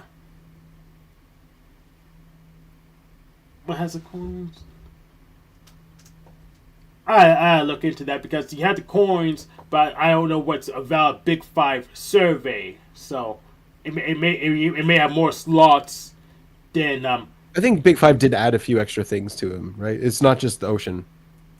Yeah. So Big Five may technically have more slots, even though it has the count. The count's only 5, but I may actually have more slots. So I had to look into that to research that because I don't know what did they add. Big Five. What did they start tracking in the 5-factor model? It's like what is if you're difficult or not? They've added that one? Because like the original one is neuroticism, extroversion, openness, agreeableness, and conscientiousness. I was thinking of agreeableness. Right, right. But then they started adding extra ones. Oh, I didn't know that. So no, the factors aren't technically coins. There's just labels for a continuum. So I don't actually know how many coins there are compared to OP technically, because I had to go to figure out what's a valid factor model survey and how it works exactly. So I can't say. Yeah, it works closer to IQ. The 5-factor model, it's doing like the distribution, and whatever the average is, like whatever the normal is in the middle. Like they take the average in the middle. So like IQ, the middle is always 100. Doesn't if I were to do an IQ test in a room full of geniuses, so they like the average would be 100 because that's the definition of the average, right? Yeah. And it's derived from mental age, but they kind of deprecated that metric, but now it's not attached to anything. So They're just taking the curve, yeah. Yeah. So like with a 5-factor model, it's the same thing. They just quiz a whole bunch of people, and then they take the middle. Okay, this is the middle. So if you're more than that, you're like one standard deviation on agreeableness in this direction. Yeah, but I don't like that. I like there to be a scalar, so I can always debug an issue. That is a scalar. It's a spectrum. Oh yeah, spectrum. You want it to be a dichotomy. That might be a dichotomy. A dichotomy is like either this or that. You can't be. There's no spectrum. You know, I think you're technically right, but I do have another issue. So what was your point? Yeah, what was your point then? Then what's mental age? Because it's not normalized. I want them to be able to see it non-normalized. Absolute, yeah, an absolute conscientiousness. Yeah, you can't do that. You have to relate it to the population. So I don't need it necessarily to be binary, but I need a non-normalized variant I could see. Yeah. Just for debugging purposes. So with Jungian stuff, it's handedness. It's like if I throw a ball at you, which hand will you catch it with, left or right hand, and that's it. That's what they're tracking. So it's like, okay, yeah, maybe you're using your sensing 40% of the time and intuition 60% of the time, but when I throw a ball at you, you're catching it with your sensing, so you're a sensor. Like that's right. Because there is a dichotomy there. There is a handedness. Exactly. Yeah.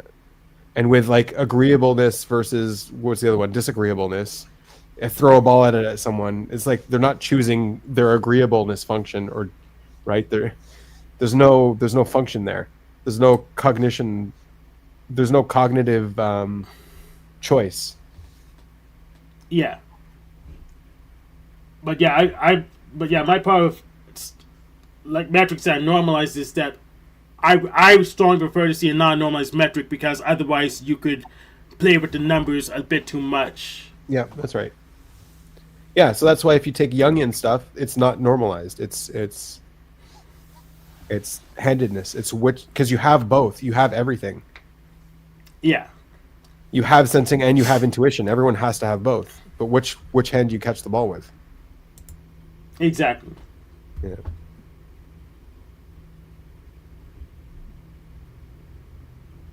I find typology just like really just not that interesting anymore. Yeah. And I mean, I guess when I was young, it was, when I was younger. But so it's like any framework might work if it helps you to observe your own tendencies and like observe that in real time. Like I had a client here the other day, and I was really like calm and settled on a specific decision, and I was talking to him about it, and he's an observer, like a way more single observer than I am, and he infected me with that. He infected you. Yeah, and then I was freaking out and doubting my decision that I had like 12 hours now to decide. I was all settled on this decision, but now he's like all up in my mind and I'm doubting myself. But like the whole time that was happening, it was like, oh, wait a minute. No, he's an observer. He's super single observing. I need to talk to a double observer. And yeah, I actually considered like running the scenario past you because I thought you would. Yeah, go for it. Yeah. Throw it my way.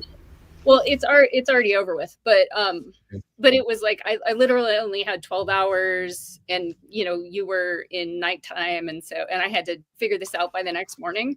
So I just talked to Russ about it because he's also double observing. But yeah, it was this client came and he said I'm not drinking this month, and I was the first person he had told, and I said, oh wow, cool, is that a thing that you're trying to do in 2025? And I had known he's a friend of Russ's too, and he had admitted to Russ, like, yeah, I'm a functioning alcoholic. So like I already knew like this was a problem for him. And I said, oh yeah, that's really cool. I was interested in talking to him about it because I said, I'm going to the doctor tomorrow morning. And you know how they always ask you how much you drink? I always lie, but this time I'm just going to tell them and see what happens, like maybe they'll give me additional tests that I need or whatever. And he said, oh, I wouldn't do that. And was freaking me out about like if that red flag is on your file, not how the doctors will treat you because they'll want to help you, but how the consequences for insurance down the road, right. Because I know when I was 30, a doctor prescribed statins to me, cholesterol lowering drugs, which I was not going to take at all. I mean, my cholesterol is only slightly elevated, and being like a young, healthy, active person, I'm not going to take a medication that has a side effect to give me muscle weakness and muscle pain. Well, you're a genius. But I had thought, like, what if that is a mark on my file? And like, say in the future I have a stroke, and then the insurance company says, well, you didn't take the statins that were prescribed. You weren't, you refused care. So they're going to not pay for, so I got all up in my head about it, Well, you can get the prescription and just not take it. And then, so I talked it through with Russ, and he was like, no, it's fine. Don't worry about that. And then the reality, when I got there, they don't even ask you that anymore because everybody lies. So I had to actually tell them, like, hey, if you think I need any additional tests because of heavy drinking, I want you to know that. Yeah, they don't ask because everybody lies. So right.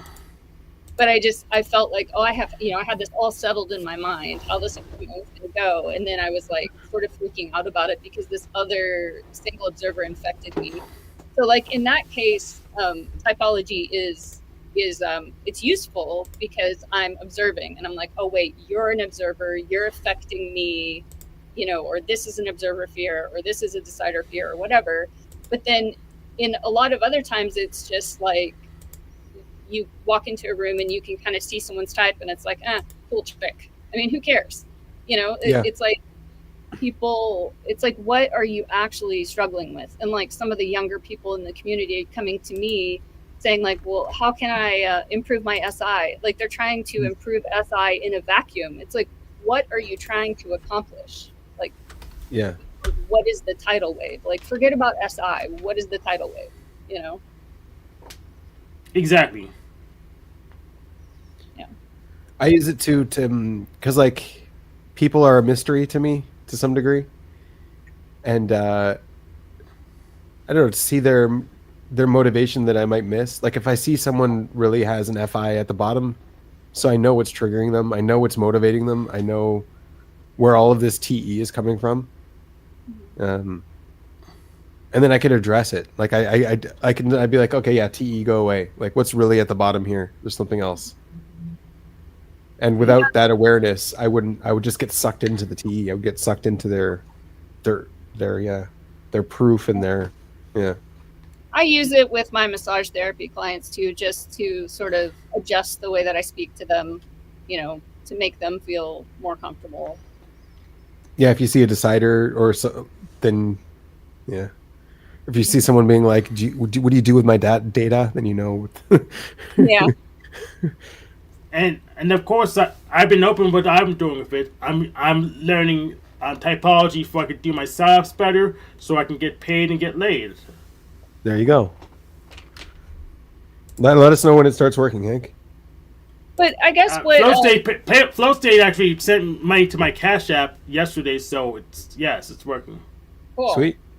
I think the fear that I have though, when there's a lot of contention in the community, or like the recent stuff with Dave and Shan, my fear is like if it falls apart. So the typology isn't that important to me, but the community is. Because now I've been in the community for 5 years, and like I really care about all these people. Like seeing Dante in the Facebook group. Never met her, don't know what she looks like. She has a lovely voice. I've heard it a couple times. But it's like if I don't see her and know how she is because the community falls apart, then that's going to be a huge loss. And like, how do I find another community that I can, and it's a good group of people. Like there's a lot of problems, but they're people who generally care about growth. So it's a good group. Right. Yeah.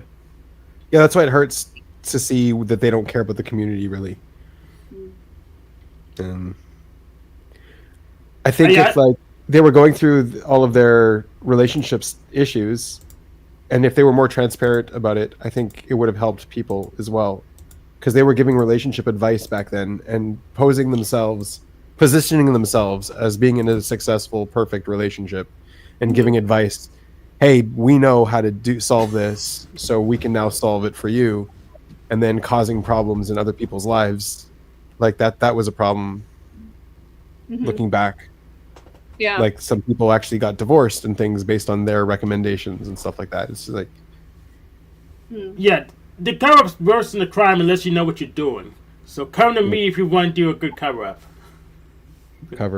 I think it's kind of like, because Dave, they're both technically younger than me. Like Shan's quite a bit younger than me, and I think there's something about that that's kind of like I'm listening to what they're saying, but I'm not like I'm deciding. You're also not an EJ, you're not looking for the advice. You're not looking for someone to blame when things go wrong. Yeah. Like I am.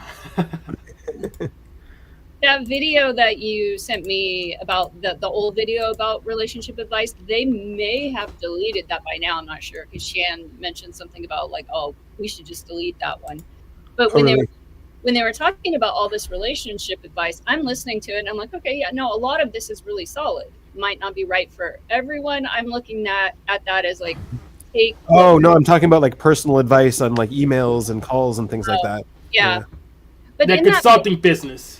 In that video, though, the one thing that stuck out that I thought, I don't know about that, it was something about like relationships should never be stagnant. They should always be moving forward. And I'm like, I don't know, because sometimes they are. You like if you look at a 30-year marriage, there's growth overall probably, but there's like little plateaus. Like, isn't it okay to just be comfortable? Isn't it okay to just take someone for granted for 6 months because life is stressful?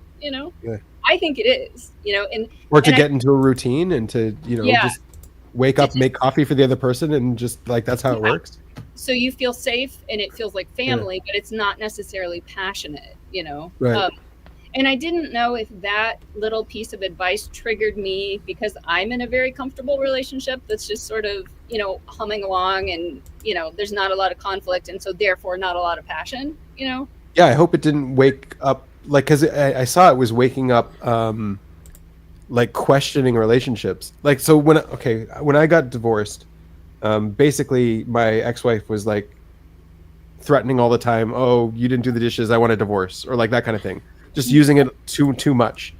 And like I was getting like strategically getting angry at her every time she did that because like that shows that you care. Like if I didn't react, it would just be like apathy.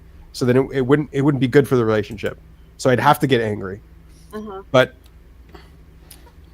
I think when like the relationship ended was when I was like, okay, if you threaten it one more time, I haven't considered divorce. It wasn't an option on the table until now, but I will start considering it. I'll start thinking about it if you keep threatening it. And then I did.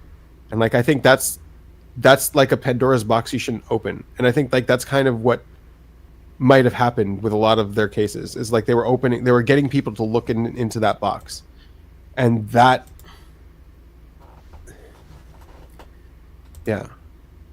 Like some people should be looking there, I guess, but then some people like that's going to cause problems in your relationship. It's going to It's gonna stir the pot. Yeah. Yeah, and me personally, I lost so many communities I don't really care that much about anymore. Well, you didn't lose us yet, Hank.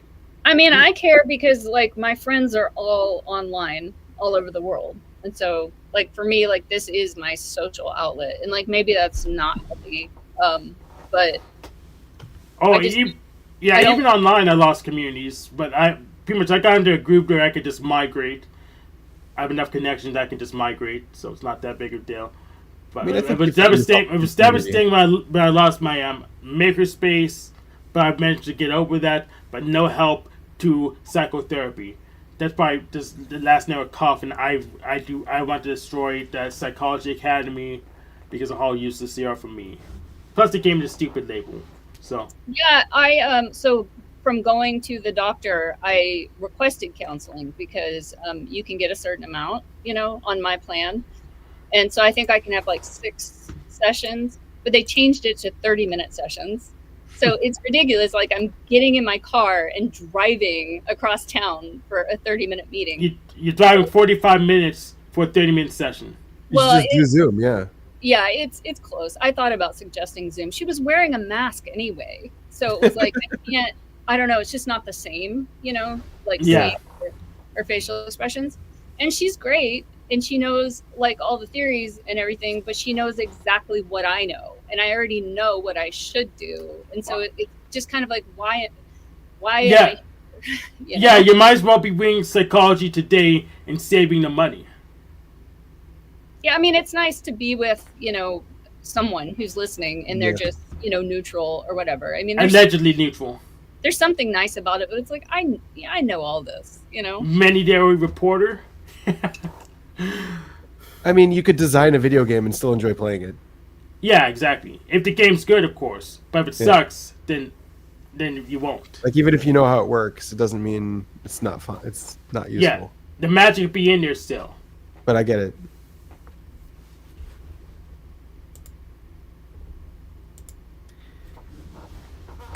So yeah, what Annie's saying is she knows how to be a therapist. So if you need a good therapist, reach out to Annie. But she's a massage therapist, so yes, technically that's correct. I don't have all the answers. I do, coach a few you do. people in the community, and I have a lot of like 3 and 4 kind of baggage about that because like I feel really uncomfortable sort of promoting in the way that you're supposed to in terms of marketing. I don't want to pretend like I have it all figured out and I'm never triggered and I never have tidal waves, but that's sort of like when you study marketing and coaching, that's kind of like what you do.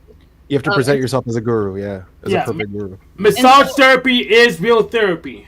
And so all of the coaching clients that I've had, it's like they really, really want to work with me. It's not because I'm trying to sell them anything.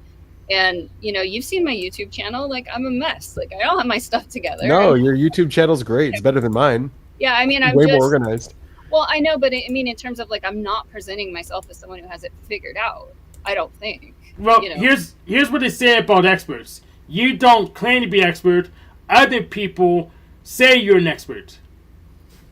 So I think the value in a therapist isn't that they have all the answers; it's that they know how to get to the answers. Like they know how to struggle through the problem. Mm-hmm.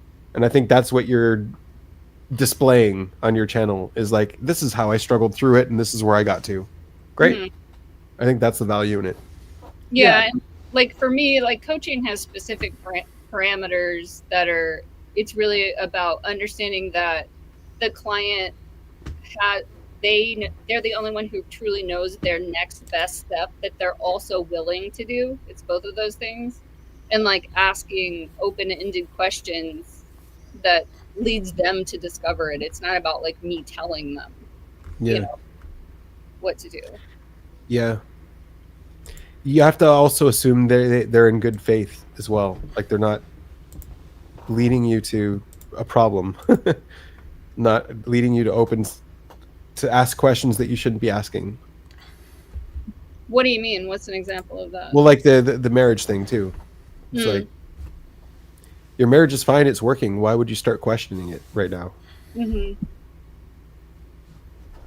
Like you have 2 paths in front of you, and you go and you take that path, and everything falls apart, and like,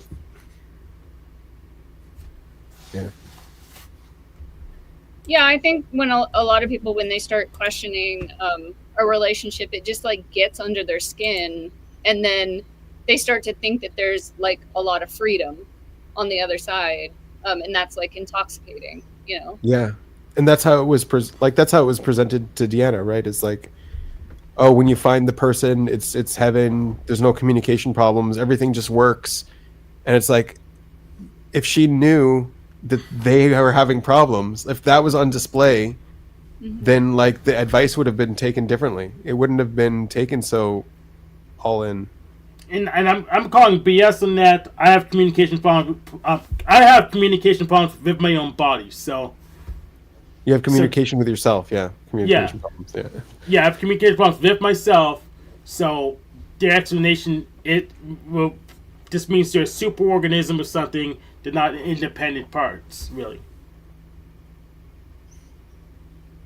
That's a good point. As usual, Hank.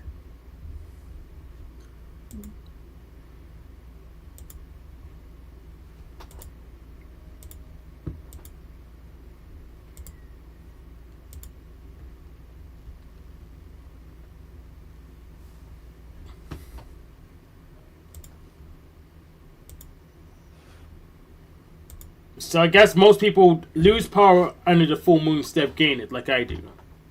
You gain power under the full moon? Apparently. Okay. I feel powerful, and I did a lot of damage the past couple of days. So you're a digital werewolf. I think I may be a normal werewolf. I'm looking to wear a house, so maybe just a normal werewolf. Or wear something. Yeah, I'm gonna wear something. Wear a lizard. Wear a lizard. Yep. There you are.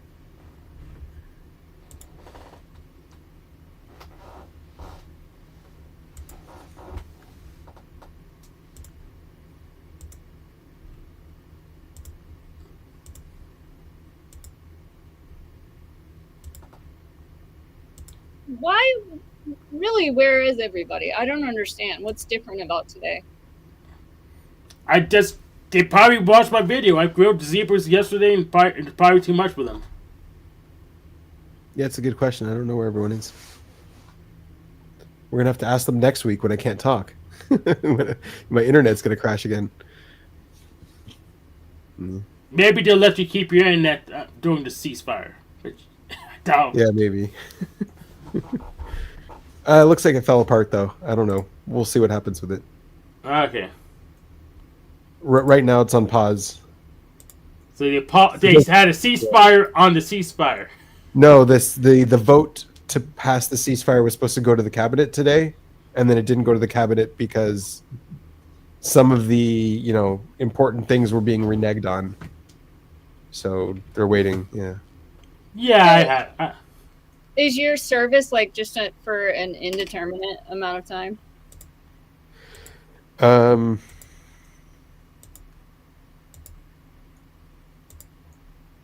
I can get out of it if I want to, I guess. Mm-hmm.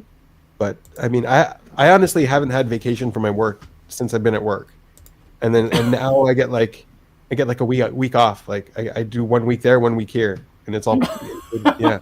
It's like I don't even know what to do with my time. I go into work during my week off. Like my week off is more busy and more stressful because I'm trying to live my whole life in half the time.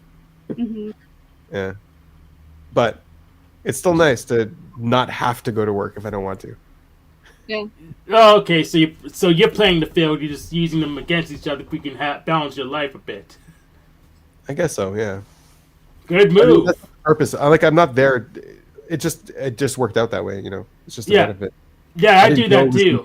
This convenient. Yeah, I do that too. So I could do the inbound and outbound shift at my current place I work, just so I can pit them against each other and make my schedule better. So yeah. But even if there is a ceasefire for long term, where I'm serving is still going. They're going to have to replace it with somebody, right? Someone's going to have to be there. So it's still at least for the foreseeable future. So I could technically stay there for a while. So what do you call that? Forgot it. Yeah, it's nice to have a change of pace. I mean, that's how I felt about the pandemic. I was like, oh, sweet. I don't have to be a massage therapist for a couple years. You know, it's like this sabbatical. Yeah. And it worked out fine for me. I was safe and I was able to make money. So it was kind of nice. Yeah, essential job. That's what Tam was looking for. The position's essential. Unfortunately, the lockdowns made me even more busy, so I didn't like them. But yeah, it's the essential position. Hank, I want to see what you do with a phone case. You need to make a phone case. Okay. But I have this perfectly good phone case right now, but you know what? I will go ahead and make one for you. I have the technology somewhere. No, I want to see your creative genius being used to make a good phone case. You know, I'll maybe see you can if I make a better one. Yeah, maybe you can make a better one than that. Okay. I need to order stuff, so probably 2 weeks. Yeah, I'd say 2 weeks minimum on that project because I will have to order stuff to probably. I think I have to order stuff. Maybe I won't. You wouldn't do it similar to your wallet? Why can't you could. just use duct tape? Why not? Say again, Annie? Just use duct tape. You don't have to order that. I have plenty of duct tape on stock, but I don't know how to configure it yet. So I had to do some research because I don't know how to mount the stuff in the case the way I wanted to because I also need this keyboard. So I had to do some research. I have a question. There's something I don't know if it exists, but I want it to. But I think like maybe you guys would know. So you know, like I have digital calipers, but like I want like a laser thing that I shoot at an object and it gives me like the exact measurement, like around. Oh, there's a ruler. There's a ruler for the big stuff, like a room, but I don't know about the small stuff. For big ones, there's like a loop thing, but not for tiny things. There's not like a tiny digital. Like get the diameter from the side? Yeah. Because if it's a cylinder, like in my earrings that I make, and it's not perfectly even, I think I'm just getting hung up on like I want the exact SI, but then I guess it goes back to like 3D printing is probably the answer. Making a mold. Yeah, but the molds will be the answer because the problem with using a laser to do that is the wavelength. So it's not gonna, you may not be able to get accurate estimates on something too thin. There's no caliper or like LiDAR or something that can scan an object. Well, the problem is the angle on the side would just get it to deflect in a different direction. You need it to come back. Yeah. I guess. So you can scan the whole thing. You could do a shadow. You could use a shadow to get it, I guess, and then measure the shadow. Yeah, or you could scan it. It won't be a quick process, but you could probably scan the whole thing, pull it up, and make sure it could get rid of the noise. But the quick caliper with the laser, I don't think we could. It would take a lot of things to get it working. If someone else did already do it. Maybe I'll take a look. Maybe still in Amazon. No, there is one. Laser measurement sensors used for diameter measurement. Okay, I found one. I'm looking for laser. A laser displacement sensor. Okay, but these are huge. These diameters that they're measuring. Yeah, that's the problem. I'm trying. So I guess the answer really is just to paper roll diameter. Figure out the 3D printing. That's going to make my work more accurate. Oh, I have an idea. So you could just use a normal camera if you use the right backdrop. So you had this tick marks. There's a grid. You can use a normal camera to measure it. It's like I'd have to take it from all angles though to get the exact measurement. Yeah, well, these 3 angles. Yeah. At least 3 angles, maybe 4 angles, but we had the right backdrop to use a normal camera. Here, AR700 laser displacement sensor. Mm. Most precise laser triangulation sensor. I bet Nico can make her one. Eh.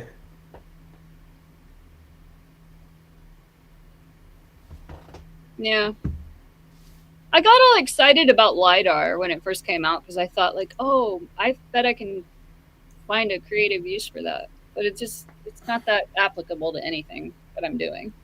It hasn't been super duper useful, but it's kind of useful. I was back when it came out. I worked with Hack Pittsburgh, the makerspace, to make a self-driving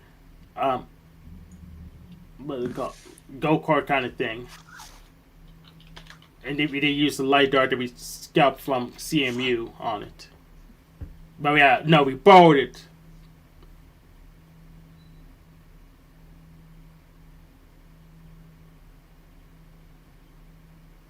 But that's one of the communities I left. It was stupid internal politics thing. I actually covered my own ass so I didn't get banned. But I didn't want to be around them because they were trying to burn me, so.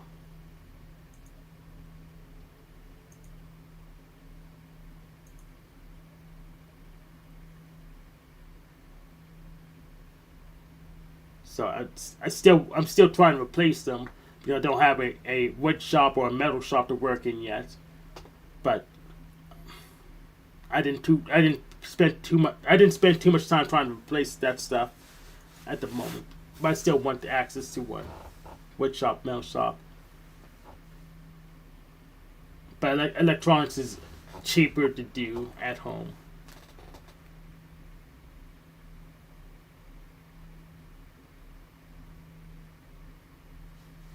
I mean, this looks expensive.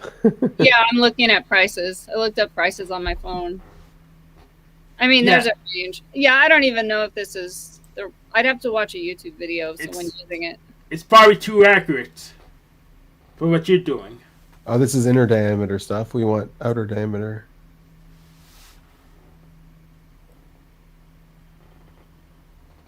Yeah, I think probably 3D printing is the like easier way to get more accuracy. Oh yeah, it does the same thing I was saying. Like, it just casts a shadow on it. That's it. It measures the shadow. Oh. Yeah, so yeah, you can measure shadow, or you can measure the thing in itself. Here too, it measures the shadow on the other side. Yeah, you measure shadow or take the image on the background, which is pretty much just measuring shadow again in a different way. Yeah. Cool. Do you already have a 3D printer, Annie?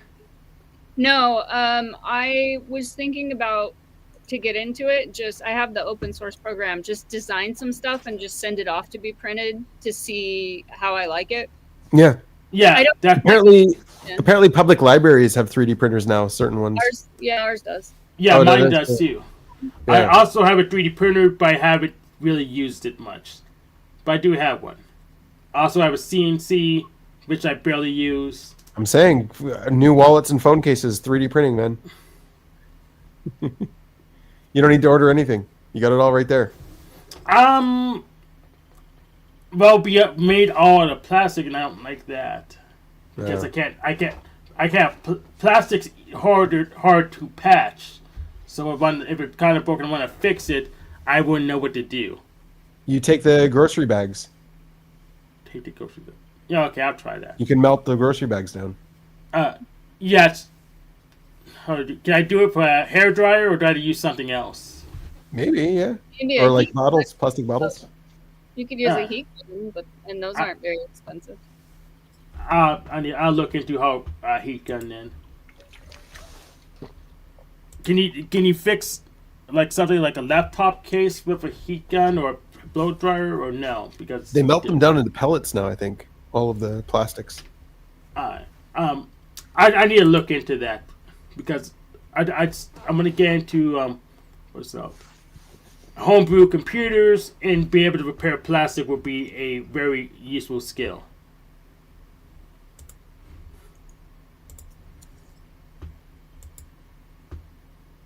I don't think there's any school that teaches that I know of. Yeah, let me see. There's got to be something.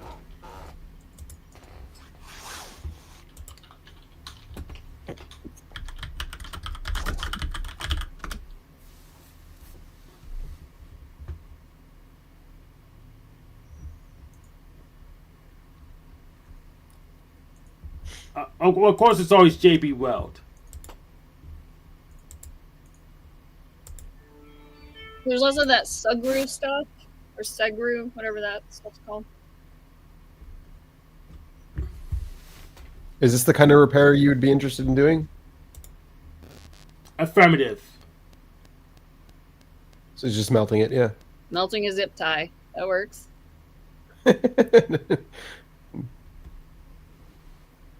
Yeah, I think I saw the video before, but I haven't tried it yet. So I don't know. I'm not sure if that video is bullshit or not. I'll look into that. I'll look into that, see if there's someone more credible that did the same thing. That is a soldering iron, and that's a way to make a flat soldering. Okay. I don't know what this guy's doing.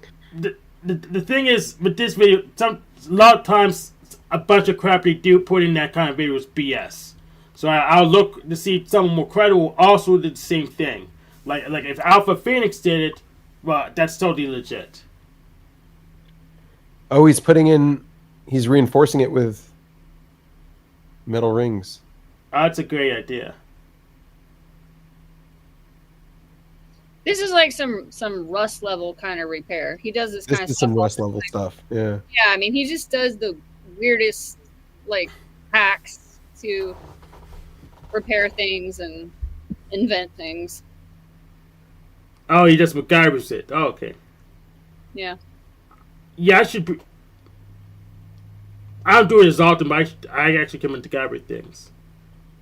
I should do it more.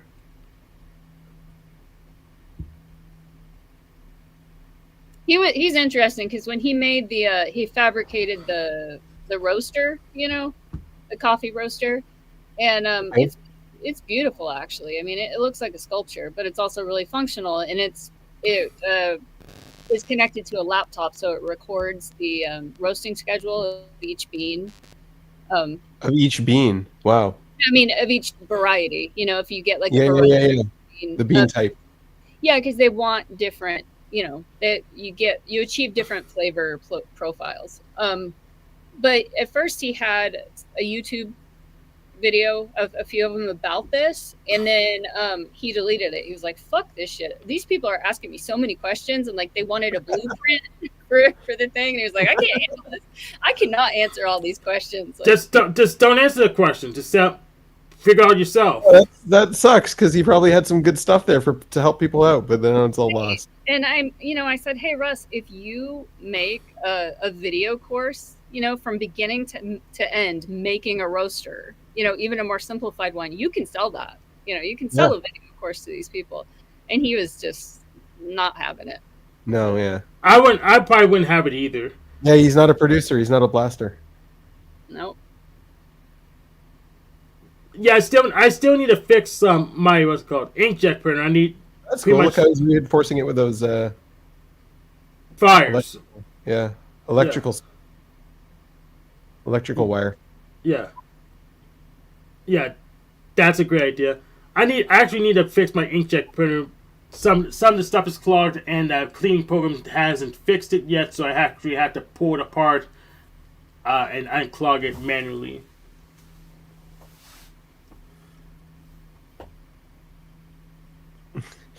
So he's just giving you a whole bunch of different ways to do it, and this is basically the same thing. Stick some metal on it and melt the metal to it.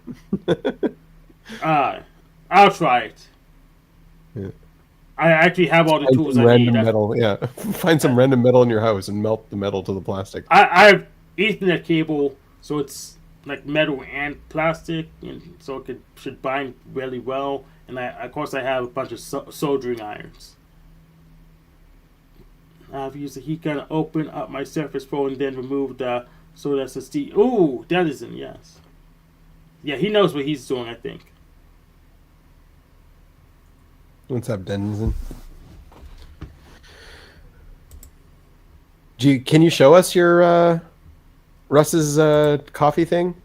Yeah, I'll have to take my computer. I'll turn off my camera while I'm walking so you don't get seasick. Yeah. You don't have a picture of it or something? She can make one now. Go ahead. All right. I do have a picture, but there's like 10,000 pictures on here. Yeah, it's all good. Let's make another one. Go ahead, move the laptop.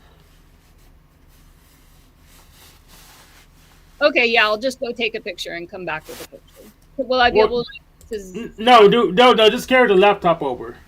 Hank's telling you to carry the laptop.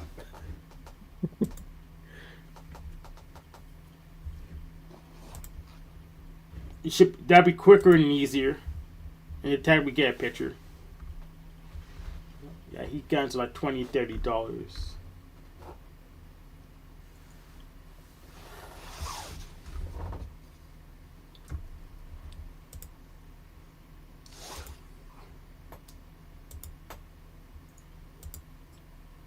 Yeah, heat guns don't actually shoot heat, they just shoot light.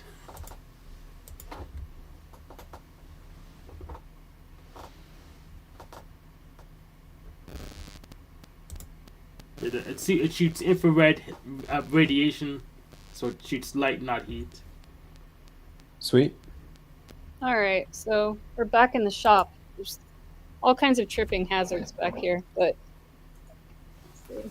Can you guys? Are you gonna call OSHA on him? Fucking lawnmower right here. So there it is. Are you gonna call OSHA on Russ? Oh wow, he's got all those dials in there too. He Yeah. did some work there. He's got a laptop hooked up at the top and a propane tank. What's going on? Yeah, but I think it's really pretty because he fabricated that. You know, it looks like a trench or a like a arbitoire. Is that what it's called? You know, like a meat facility. Grinder. Right. Yeah, kind of. But I don't know. I just think it's really pretty. I see coffee's important to you guys. You love your coffee. Yeah. Sweet. Thank you, Annie. Yeah. Did he find the software to run the thing, or did he just make it himself too? Something like I don't understand. Does like Arduino mean anything?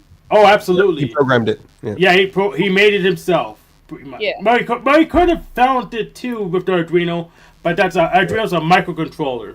Yeah, it is a microcontroller. So he could have done either, but Arduino's really good for running. Being attached to physical machines to run relays. That was my favorite kind of coding was like microchips. And it's pretty much I don't know if it's my favorite yet. The thing is you could trust it more than high level coding because you know what the hell is actually going on. You get full control all the interrupts, all the inputs, all the outputs. Yeah. So you know what the hell is going on because all the codes is visible to you. It's not that much of it. So I'm taking more appreciation for assembly language, at least. Yeah, assembly, or you can do. They've got projects where you can do high level stuff in like the translating. They've got Pixie. Have you heard of Pixie? Yes. Yeah. I'm a Pixie. Of course, I've heard of C. Everyone's heard of C, I think. Well, no, but Pixie is for like the microcontrollers. Yeah. Yeah. But yeah, the assembly is nice. Yeah. I don't know. Whatever. Well, technically, C is for microcontrollers too because it's for everything. So what does the coffee thing actually do? It just roasts them? Like, so you get them unroasted and it roasts them so it's a perfection sort of thing? Yeah, we buy the coffee green 30 pounds at a time. And then he'll roast like twice a month so that it's really well rested. You know, it doesn't taste very good the first day after roasting, but like about 3 days later, it tastes good. So he tries to keep on schedule. And so he just roasts these like big mason jars of it that we have, you know, stocked up. And you notice the difference in the taste. Yeah, I mean the different varieties are different too. You know, there's some blends that we don't make, and we're very picky about like roasting to full city, like so not oily, not so dark that it's oily, but not too light. Yeah. Yeah. And how would you roast it differently? Like you do it if you didn't have this device, you'd do it like in a pot or something. How would you do This is the second roaster. He had another one that he made that was electric, and it was just more rudimentary. It had 2 barrels where the things would rotate around, and that got pretty good results. But this one is way better. Way better. How would you do it manually though? Is there a manual way to roast it in a pan? Yeah, there's all kinds of techniques. People use popcorn makers. Popcorn makers. Yeah, I was thinking something like that. Yeah. Cool. What's up, Nico? Hey, what's up? I'm well, I had to go back to Triangle to get my shit. Yeah, I got kicked out of my school. Oh. Yeah. What'd you do this time? Oh, I just gave up in life. Oh. Bad grades. Because of your grades? Yeah. I see. I just didn't do shit. But anyways, yeah. Where the fuck is everybody? But as the president of your freaking That sucks, buddy. I'm sorry to hear that. How you dealing with it? Fucking Zuko, that's rough buddy type shit. Yeah. I thought as president of your Greek club, whatever it's called, you could get other people to do your homework for you. No. No, that's crazy. No. You were still doing your bachelor's? It's on hiatus for however long. Did you fail all your courses or just a couple? All of them. I just got a 0 GPA. I just essentially the FBI incident kind of just dredged up old demons, emotions last type shit. And then I essentially just rotted away in my room after that. You guys didn't really see too much of it because... No, we didn't, yeah. But yeah, it was really bad, really, really bad.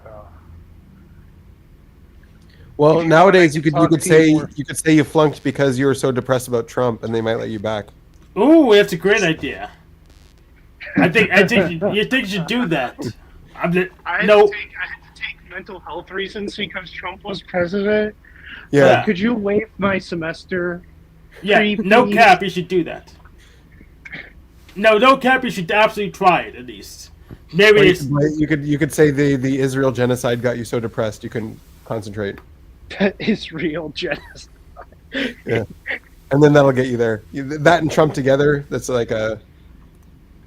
I think the Israel genocide would be better because. Sorry, guys. Like a third world and second world country are fighting, and also this orange guy got hired. Yeah, I'm really sad. I know it sounds absolutely ridiculous. Don't look at my track record. It's so ridiculous. It would actually work. So probably I think the Israel genocide things actually work better than Trump thing because Trump's in charge now and he's not gonna like people who complains about him. So use the Israel thing because he has to support Israel at the moment. I mean, you could still do it now. You could still do it now. It's not going to work forever. The Gaza genocide, like that shit is like genuinely sad, in all honesty. But I really could use that. I could just use all the bullshit that happened this year as leverage, and just ignore the fact of like, yeah, I kind of became like an enemy of your department for like a couple weeks. Yeah, but I really don't think the chemistry department likes me. I'm gonna be real. That's their problem. They have a job to do. That's my problem. I won't get my degree from them. Right. They have a job to do. Just if you say the right thing, just say screw it. We'll wait. That's $110,000 wasted. Wow. Well, it probably won't wasted even if we got the degree. If we were honest. And now, like, I'm completely broke. I could have bought a house with that money. Yeah. Oh, I'm in the same boat. I'm still trying to figure out how to pay off my student loan. No. My grandpa gave me that inheritance and then died. So I basically let him down. Do you have another grandpa you could steal from? Both of them are dead. Do you have anything? Can you revive one of them with your technology? The only thing that I stole from one of my grandpas, was my looks and personality. And the other one I stole his anger issues from. Which I don't really have anger issues technically. I keep that under wraps, but like, yeah. Well, what year were you in, Nico? Fourth. So you have the first 3 years under your belt. Like you've got the courses. Fifth year. Yeah. So here's the thing. It's not over. Right. It's not over. That's what I'm saying. I can come back. I just need to get my GPA up at like some other university. Mm-hmm. I might like study math or philosophy while I'm taking my break, and then come back and just like kick chemistry's ass. Yeah. Because like, here's the thing. I did quite a bit of self-reflection. Like, I unironically meditated for like 20 minutes last night, which doesn't. Wait, you think about yourself? You do self-reflection? Yeah, I've never witnessed that. Yeah. You've never witnessed me doing self-reflection. Oh my god. Well, it's not like half of my interactions in this stream, I swear. That's not what you're doing right now at all, either. I swear. I swear. I'm not talking about myself, guys. I'm not. I swear. No, keep going. What were you saying? You did your self-reflection, Ed? Did like I actually like meditated, did some self-reflection and shit. And I you know how there's like a separation between like ego and id, right? And all of that stuff. And that's like how there's the ego, like the ego and the id. Yeah. I essentially processed it so fast that I got my id to like math. Because it's like, hey, what do you want to do? What do you want to do? What do you like? I like puzzles. Yay! Go and do puzzle. Math is a puzzle. Go! Yay! So yeah, now I'm doing math. So yeah, now I'm like really on board. Because at first I was like kind of on math for like an ego-driven way of like, yeah, I'm gonna be this awesome mathematician, guys. I swear. But yeah, no, it's like now I'm doing it because it's like actually like some sort of adventure. Okay. Yeah, I think my kid could do binary math. Yeah, I mean all the courses that you have a decent grade in and you passed, they're not in the garbage, right? You just need to finish your degree. Yeah. Not yet. Yeah. Wait, I mean, I had a thing like that too when I was in university. I didn't flunk all my courses my second year, but I didn't do that great. I was basically living in a party house and with like 7 other guys, and yeah, it wasn't the best thing for my grades. Yeah, that's why I did 2 years. Did you have a fun time? I guess so. Yeah. Yeah. I got introduced to a lot of drugs. Yeah, that's why I did a 2-year degree and stayed at my parents' house. But I got forward anyways. Is that why you look like? Is that why you look like some sort of like hippie version of your type? All the drugs. I guess so. Sure, why not? I don't know. But man, I don't know. I processed it really fast, like within 20 minutes. Unironically, like that sounds like, here's the thing. I gotta like be careful because like that sounds like I'm flexing or like making up bullshit. I'm not making up bullshit. In 20 fucking minutes in separate sensory deprivation, I fucking processed all of it. Yeah, that's my job. It sounds like a long time. I'm double observing, so I mean, good for you, I guess. Yeah, 20 making minutes. up bullshit's my job. You took a wait. Did you say I took a long time for you? Yeah, 20 minutes sounds like a long time to me. But Well, I was like essentially also at the same time like OE branching and just like going all over the place. yeah. No, but I mean, like, if I Any- was able to process a people problem in 20 minutes, that would be a success for me. You know what I'm saying? So, Oh yeah, okay. yeah. Yeah, I take a long time to do process people too, so I had to pre-compile routines so I can do it faster. All right. What is this? What is this fucking SI shit, bro? Where's Billy Smith? We needed him for this. Right.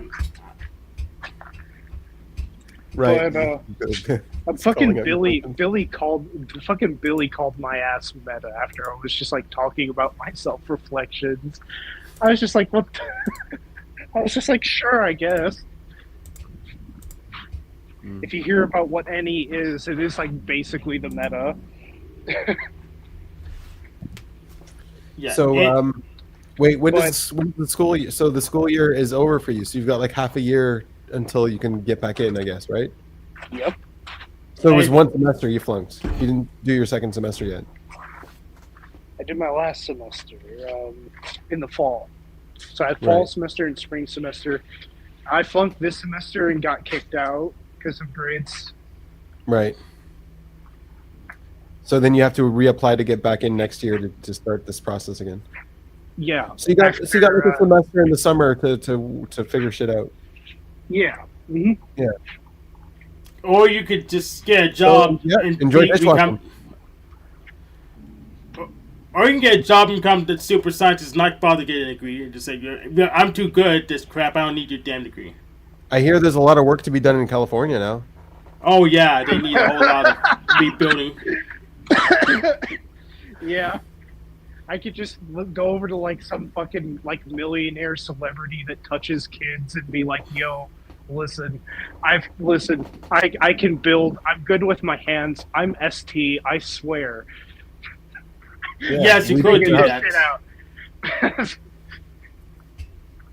Weren't you going to get a forklift job, like getting construction or something over Yeah, there? I am forklift certified, yeah. Well, there you go. Yeah. Or if you're You wanna know what I ballsy, called myself on like my account for the fucking OSHA? I called myself like fucking forklift guy 35. if you're really ballsy, you can go there and actually try to fight that fire. That's right. Or you can get a Hank can hook you up at his logistics place. He can get you a job as a forklifter. No, my Oh, place hey. doesn't have forklifts. We have tigers. They're on YouTube without. There's a my different consent. place that's technically my place, but kind of different that does have forklifters, but I'm not in with them at the moment. Yeah. So, because we had a merger, but we kind of related anyways, so it's kind of weird. I mean, so it's let me tell you this. On Monday, my senior manager had problems talking to another senior manager in the local area that was in one of the old companies that were distinguished from the company we're in. So it's just it's corporate ravioli.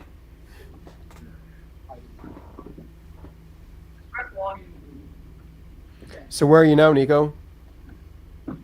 Triangle. Triangle? The fraternity, yeah. Yeah.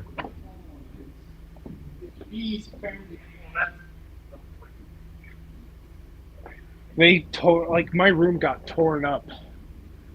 Why? There's a whole hole in the ceiling. So the construction company was hired to fix that. And also I'm moving all of my shit out. Yeah. I had to give away a lot of stuff, which was, I'm not gonna lie, kind of hard to part with. But I was giving it as like inheritance. I gave it to my ENTP little, and then my INTP little.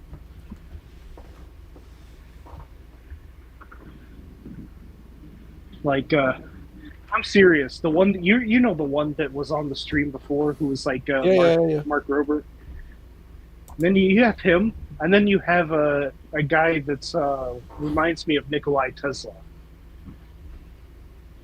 who I think is like an IP TI, maybe TI-SI sleep, last, or like TI-NE. Maybe he's SD. It doesn't matter. I don't know. He's a you'd fucking double observe like it's nobody's fucking business. Really quick guy. But anyways, I gave them my like a lot of my important items that I wouldn't need anymore. And so, you know, they seemed to really enjoy it and had smiles on their faces. So yeah.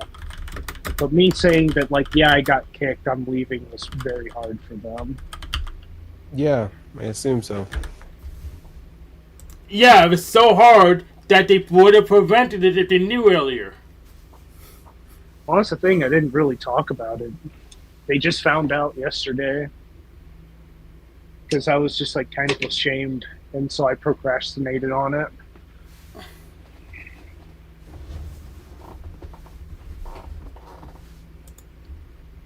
But yeah, I got my ass kicked, you know, Yeah. really bad. So what's the plan? You're gonna go back to your parents' house? Yep. Yeah. Gonna get a job flipping burgers, bro, until I can find a better one. You probably find a better one. I mean, nothing motivates you like manual labor to get a degree. Just saying. And freaking hasn't been working for me. I'll take that from the ST, the king of manual labor. I'm doing manual labor. I'm getting paid more than my degree got me, but I guess with special circumstances. What's your degree? Yeah. Information technology, network administration. Oh shit! Nice. But I'm making more moving boxes around for a mega corporation. That's the people who hired me crazy. were scumbags. Scumbags didn't train me, didn't communicate. So it's not just one company. It was more than one company. There was just total scumbags. So that's probably explains why I didn't make all the money. Also, I'm not white, so of course I'm always worse than. I'm not white or Asian, so of course I'm gonna be always worse than those people because of selection bias. So. Wait, you said you're not white? Yeah, So I'm you're not gonna white be- or Asian, so of course I'm gonna be dumber, based on statistics. So You know what's funny? The same things like being said about white people that for the like idea of diversity hires. And so it's like I look and I'm like both sides are saying that for about the other side. So I'm looking and I'm like, okay, that just means everything is just fucked. correct, everything is just fucked. Or just an excuse to, caress your ego a Badger little on bit. the other side, yeah. Well, allegedly I would have got a job that paid me $50K Fuck. drawing in a room somewhere, not even publishing the freaking art. So I couldn't find it listed anywhere. So I just missed it as a myth. Yeah. Are you gonna get drafted into a war and then fail art school? No,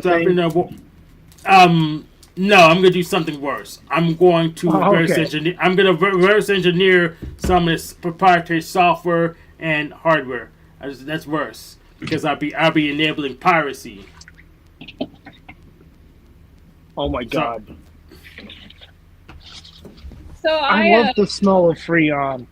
I actually dropped out in my 4th year. And my grades were fine. I just Why'd you dropped out. Because the internet got good. And so Oh my god, holy shit. Yeah, you are that old. I was only Oh shit, in it. I shouldn't have said that. Well, I don't Sorry. yeah, whatever. It's just math, right? You already said it. Because The reason that I was at university in the first place was because I liked learning. I liked the environment. I liked learning. And so then the internet got really good, and I was like, oh, sweet. I can do this for free. Right. And I really I would have had a liberal arts degree. I mean, I have no regrets. What am I going to do with that? You know? Right. The only way that it would be helpful is like, say, if I felt motivated at this point in my life to go back and say, get like a degree in counseling. It's like now I have to go back and patch that 4th year. There's just like a few credits I'm missing. But I never. It's doable, yeah. Well, it's invalidated. They invalidated all your old credits because they're too old. Yeah, maybe. I don't know. Yeah, I mean, Jess went back to school, so, but she actually had a bachelor's degree, and now she's in school for counseling. Oh, just some friend. But like, I would have had, like, at this point in my life, I could see, like, yes, I could be a competent counselor, but there was no other point in my life that I felt that I was old enough and wise enough to do that. Right. And I don't already have. Yeah, it's so weird. Like, you train to be a counselor when you have no life experience and you can't, like. Yeah, in your 20s. Yeah. Bro, and so this counselor I met, the first time when she walked in the room, I just had this sense of relief because she is a good 20 years older than me. And I was so relieved, you know, for some reason, like, that matters to me. Because I, you know, talk to a lot of younger people, and I don't know, age just makes a difference, you know. Yeah, it does. People are a lot more processed. Yeah, so I don't have any regrets about not having a degree. Doesn't matter. I mean, I continued to educate myself beyond that because I like learning. That's I don't value the piece of paper. If you gotta use that degree as toilet paper, that's about it. Mm-hmm. You see, that's my line. True for all the non-STEM degrees. You stole my line. I've said that like 100 times. Yes, I did. But I spent a lot of hours with you, so I can steal your lines now. Yeah, it's good if you run out of toilet paper. Dang, Hank is evolving. Yes, I'm evolving, not looping. And that's why Lou and Tommy can't touch this. Oh my gosh. Without getting burned. ENFP counselor. He's gonna direct their hatred towards the government. Isn't that the ENTP counselor? Probably a bit of both. Yeah. I don't just hate the government. I hate mega corporations. I also hate. I also hate callous people who don't really give a crap and just want to push the status quo, whatever it is. It's not. And that's all I'm not mean, TJ. Hank 2025, he pushes for change. Let's go.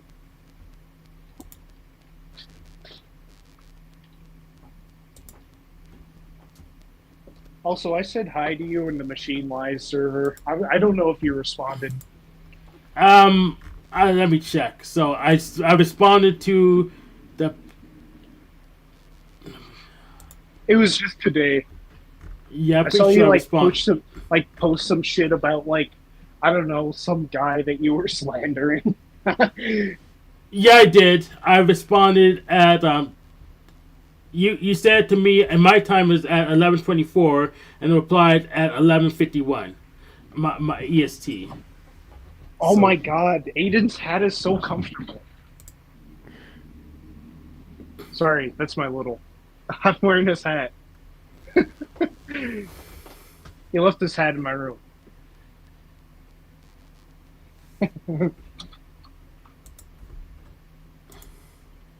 Oh my gosh. Anyways, I completely talked about myself again. No, you're good, man. How you all doing?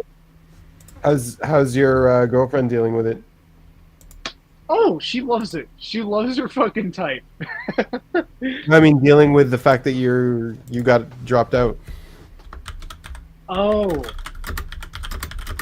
I don't think she had much to say, aside from, she was, kind of, speechless. Yeah. And then, but after I reassured her, yeah, I'm still going to college. Yeah, I haven't given up yet. That was last semester. right now I'm dealing with the ramifications of giving up. But I'm slowly getting my way back into the game.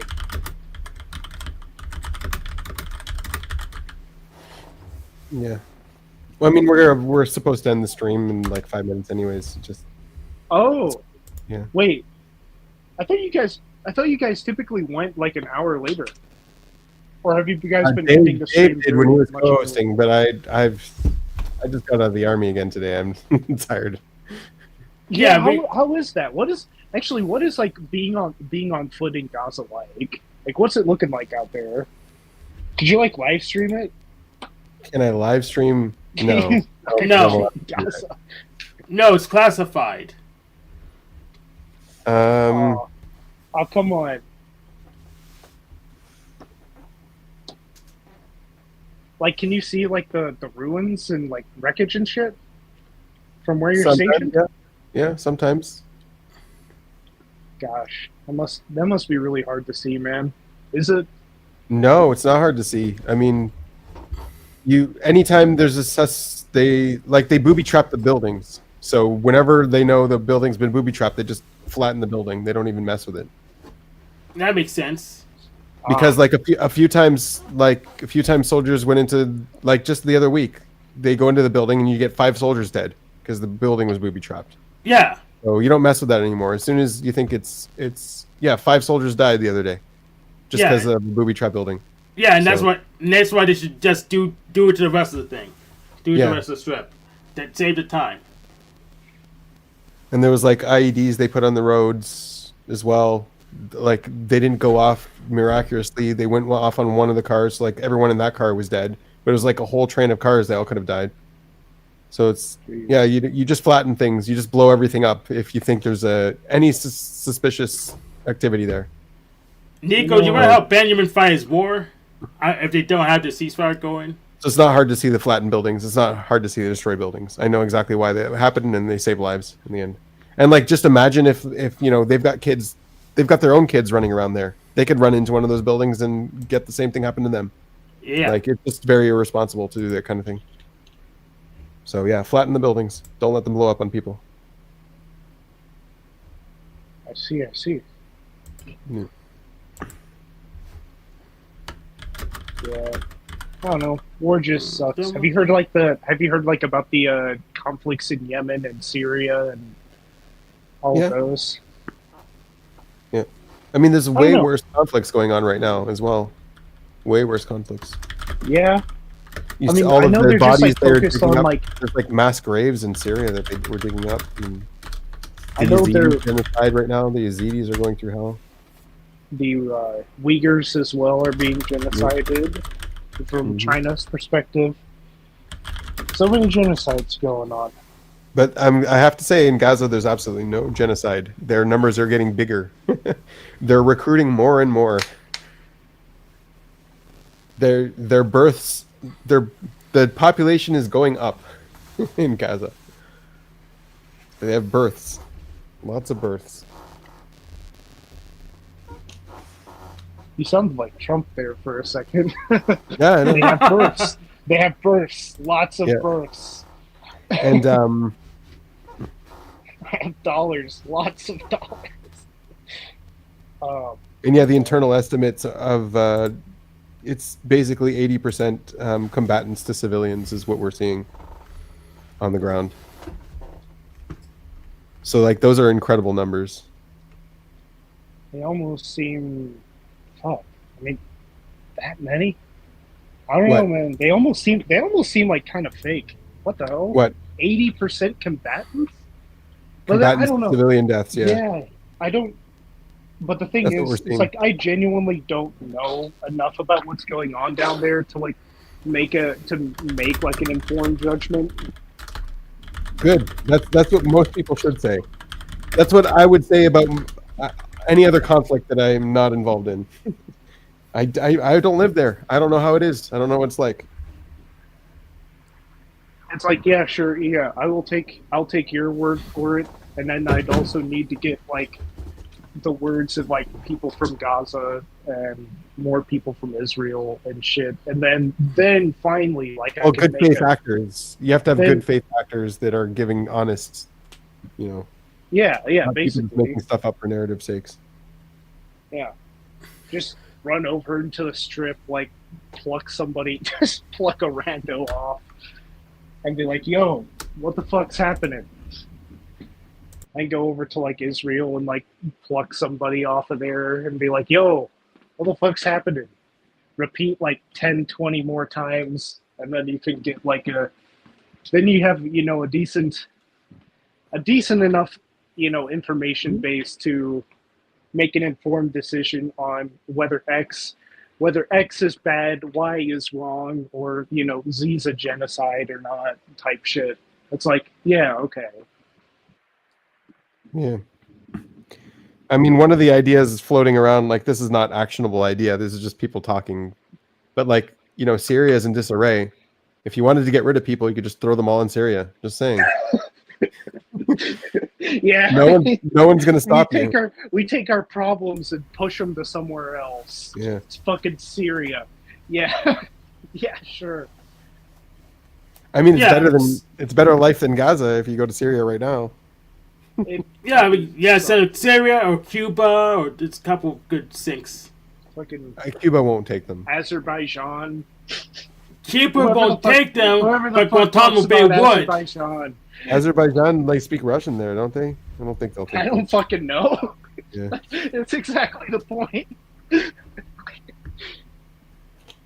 I think they're like corrupt as all hell, I think, or something. Fuck if I know.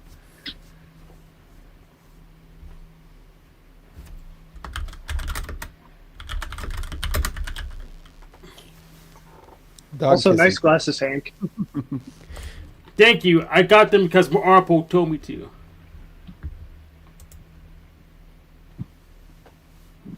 Dude, what the bro? Was that DE, Hank? I don't know what DE is. You're blaming someone else for buying glasses? No, they recommend me buy the glasses. Oh my god! So Hank's I did DJ. because it was a good idea. So Hank's give him the DJ credit. with TE. He's a TE. Oh my god! Who would have figured? That's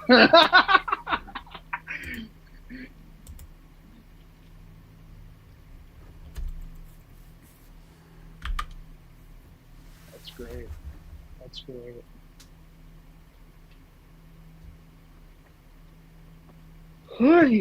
Yeah.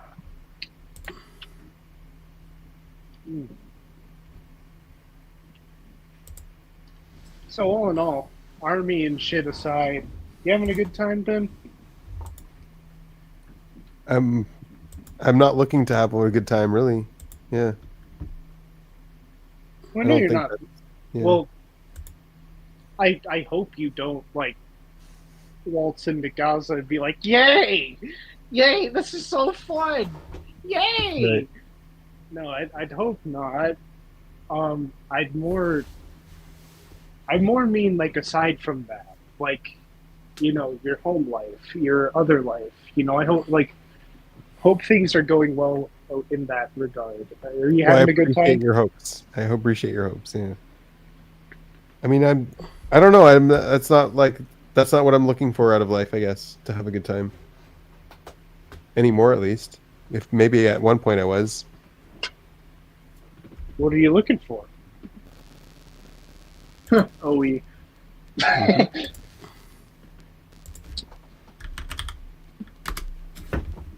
Or are you just trying to live it?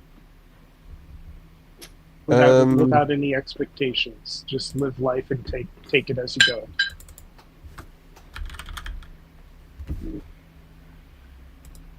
Because, honestly, that's a decent narrative or ideology or just worldview. No, I think just solving, just stupid TI shit, right? Just solving problems, making life better for people.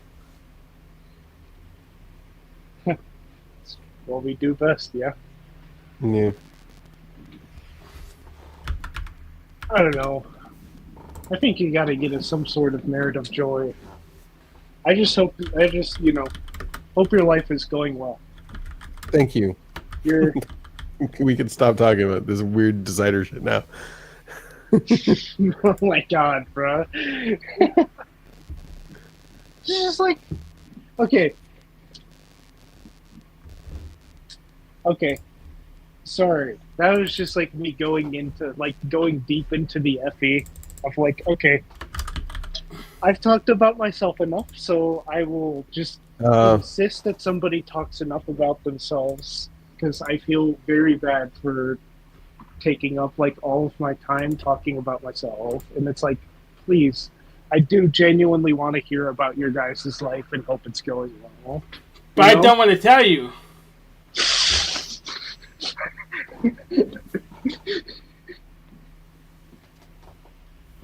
That's fair. What do you think about Hank's new hat? Is that a new hat, Hank? I just haven't seen it on you a lot. Oh, I literally got midstream. So I had the old hat under, because it's a bucket hat. And it's not supported like a fedora, and I put it on midstream. So I didn't have it at the beginning of the stream. Can you tell us about the zebras? Or are you gonna get it? Oh, so the zebras like a panel gang, and they pretty much go and annoy people. What's their objective now is to push their own version of Christianity on people, and justify all the bad things they've done using it. And so that's the zebras. And I guess the biggest player in the zebras is what I call Officer Snafu Snaps. He pretty much calls the shots right now. He's the zebra king, I guess. Yeah. He's Lord Z. Yeah. The purpose of the zebras just to blend into each other? Yes. Yeah, so they look like one fat fucking mass. Right. Yeah. And what they do is act like old school ninjas and spread rumors and stuff. And they hope other people do all the dirty work on their behalf. Pretty much once I went on. Looked like he was trying to cancel people. Is what he was trying to do. Looked like. Yeah, but it kind of. Here's the thing. I already neutralized that strategy, so that's why I didn't really worry about it. They actually don't know how YouTube works right now, so the strategy was nullified because of context. And since I've been making sure there's enough of their stuff still up that YouTube could find the context when they research it, even if they did do this strike team go crap, it wouldn't have worked. So we've been rivals since I went on that proper instruction mortgage people, Paul and Slave panel. He's separated from Paul because of underhanded techniques from me, but he still wants to go at me, which is a mistake. You should become my friend. You should be Hank's friend. Yeah, it pays off. Yes. Yeah. Saves you a lot of trouble. It makes you get burnt less. So you should become my friend instead. Hank. First off, do you like having rivals? Yes, I need them to grow faster. Right. Be my friend, or I will defeat you and force you into friendship. And then also, second, Hank, do you see us as friends? You could be my rival if we want to be. You need something else to do anyways. Oh my god! What the hell would I even do as your rival? Shots fired, man. He started a rivalry. You can stream and like debate with you or something. You could probably all invent me, so we could do that stuff. Like, you have an advantage. Like rivals? Are we just gonna be like fucking rivals, like on screen, and then like fucking shake hands or like whisper jokes to each other, like fucking Trump and Obama did at the fucking funeral? Yeah, sure. So you be doing like I want to get into homebrew computing. You can I'll invent me because you use any better than I do. I'm a TD guy, so I had to do it this slow, stupid way with polling and stuff. So yeah, we could do it. I don't know, man. Sure, I guess. You could also build a company together. That would work. Yay! That works for me. Yeah. What department do you want to run? Or what do you want to do? I don't fucking know what the company is. What is the company? When's that been an issue for an ENTP? Why ENTP? Only I don't if even we're know what you making are. ICBMs for Russia. Not for Russia, for the U.S. The Russians don't have any money. They can't pay. Yeah, that's why it's funny. That's a good point. That is funny. They just,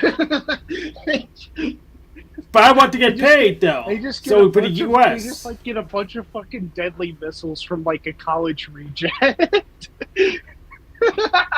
Figure the U.S. will sorry. buy anything Sorry, that goes the US boom. Sorry, the U.S. government fucked me over, so I'm going over to Russia. Okay, Yeah. Snowden. Yeah, Okay, Edward Snowden. like the Russians, the Russians will treat me better. I swear. So yeah, let's wind this down a little bit and say, have a good one to everybody. Do you have anything you want to leave us with, Hank? Consider Nico as a possible guest co-host or something, since he has the time now. Gotta invite. No, He has the no, time now. no, Nico, you have the co-host now that you've got the time. no. What about you, Annie? Oh God. No. No, I got nothing. Also, But happy to be here. Yeah, happy that you're with us. Thank you for joining. Yeah. And your dog's hair is getting long for winter, I guess. And this is not my responsibility. This is Russ's dog. And frankly, it's negligent. She should have gotten a haircut 2 months ago. Damn. So is that a dog your dog, or is it also Russ's dog? Shit. No, the brown that one's was mine, intense. and he's clipped. I clipped him 2 Hmm. weeks ago. So he's nice and clean and maintained. She's got dreadlocks on her tummy. Oh. She really, Nice. really, really needs a haircut. So Oh. hopefully that happens.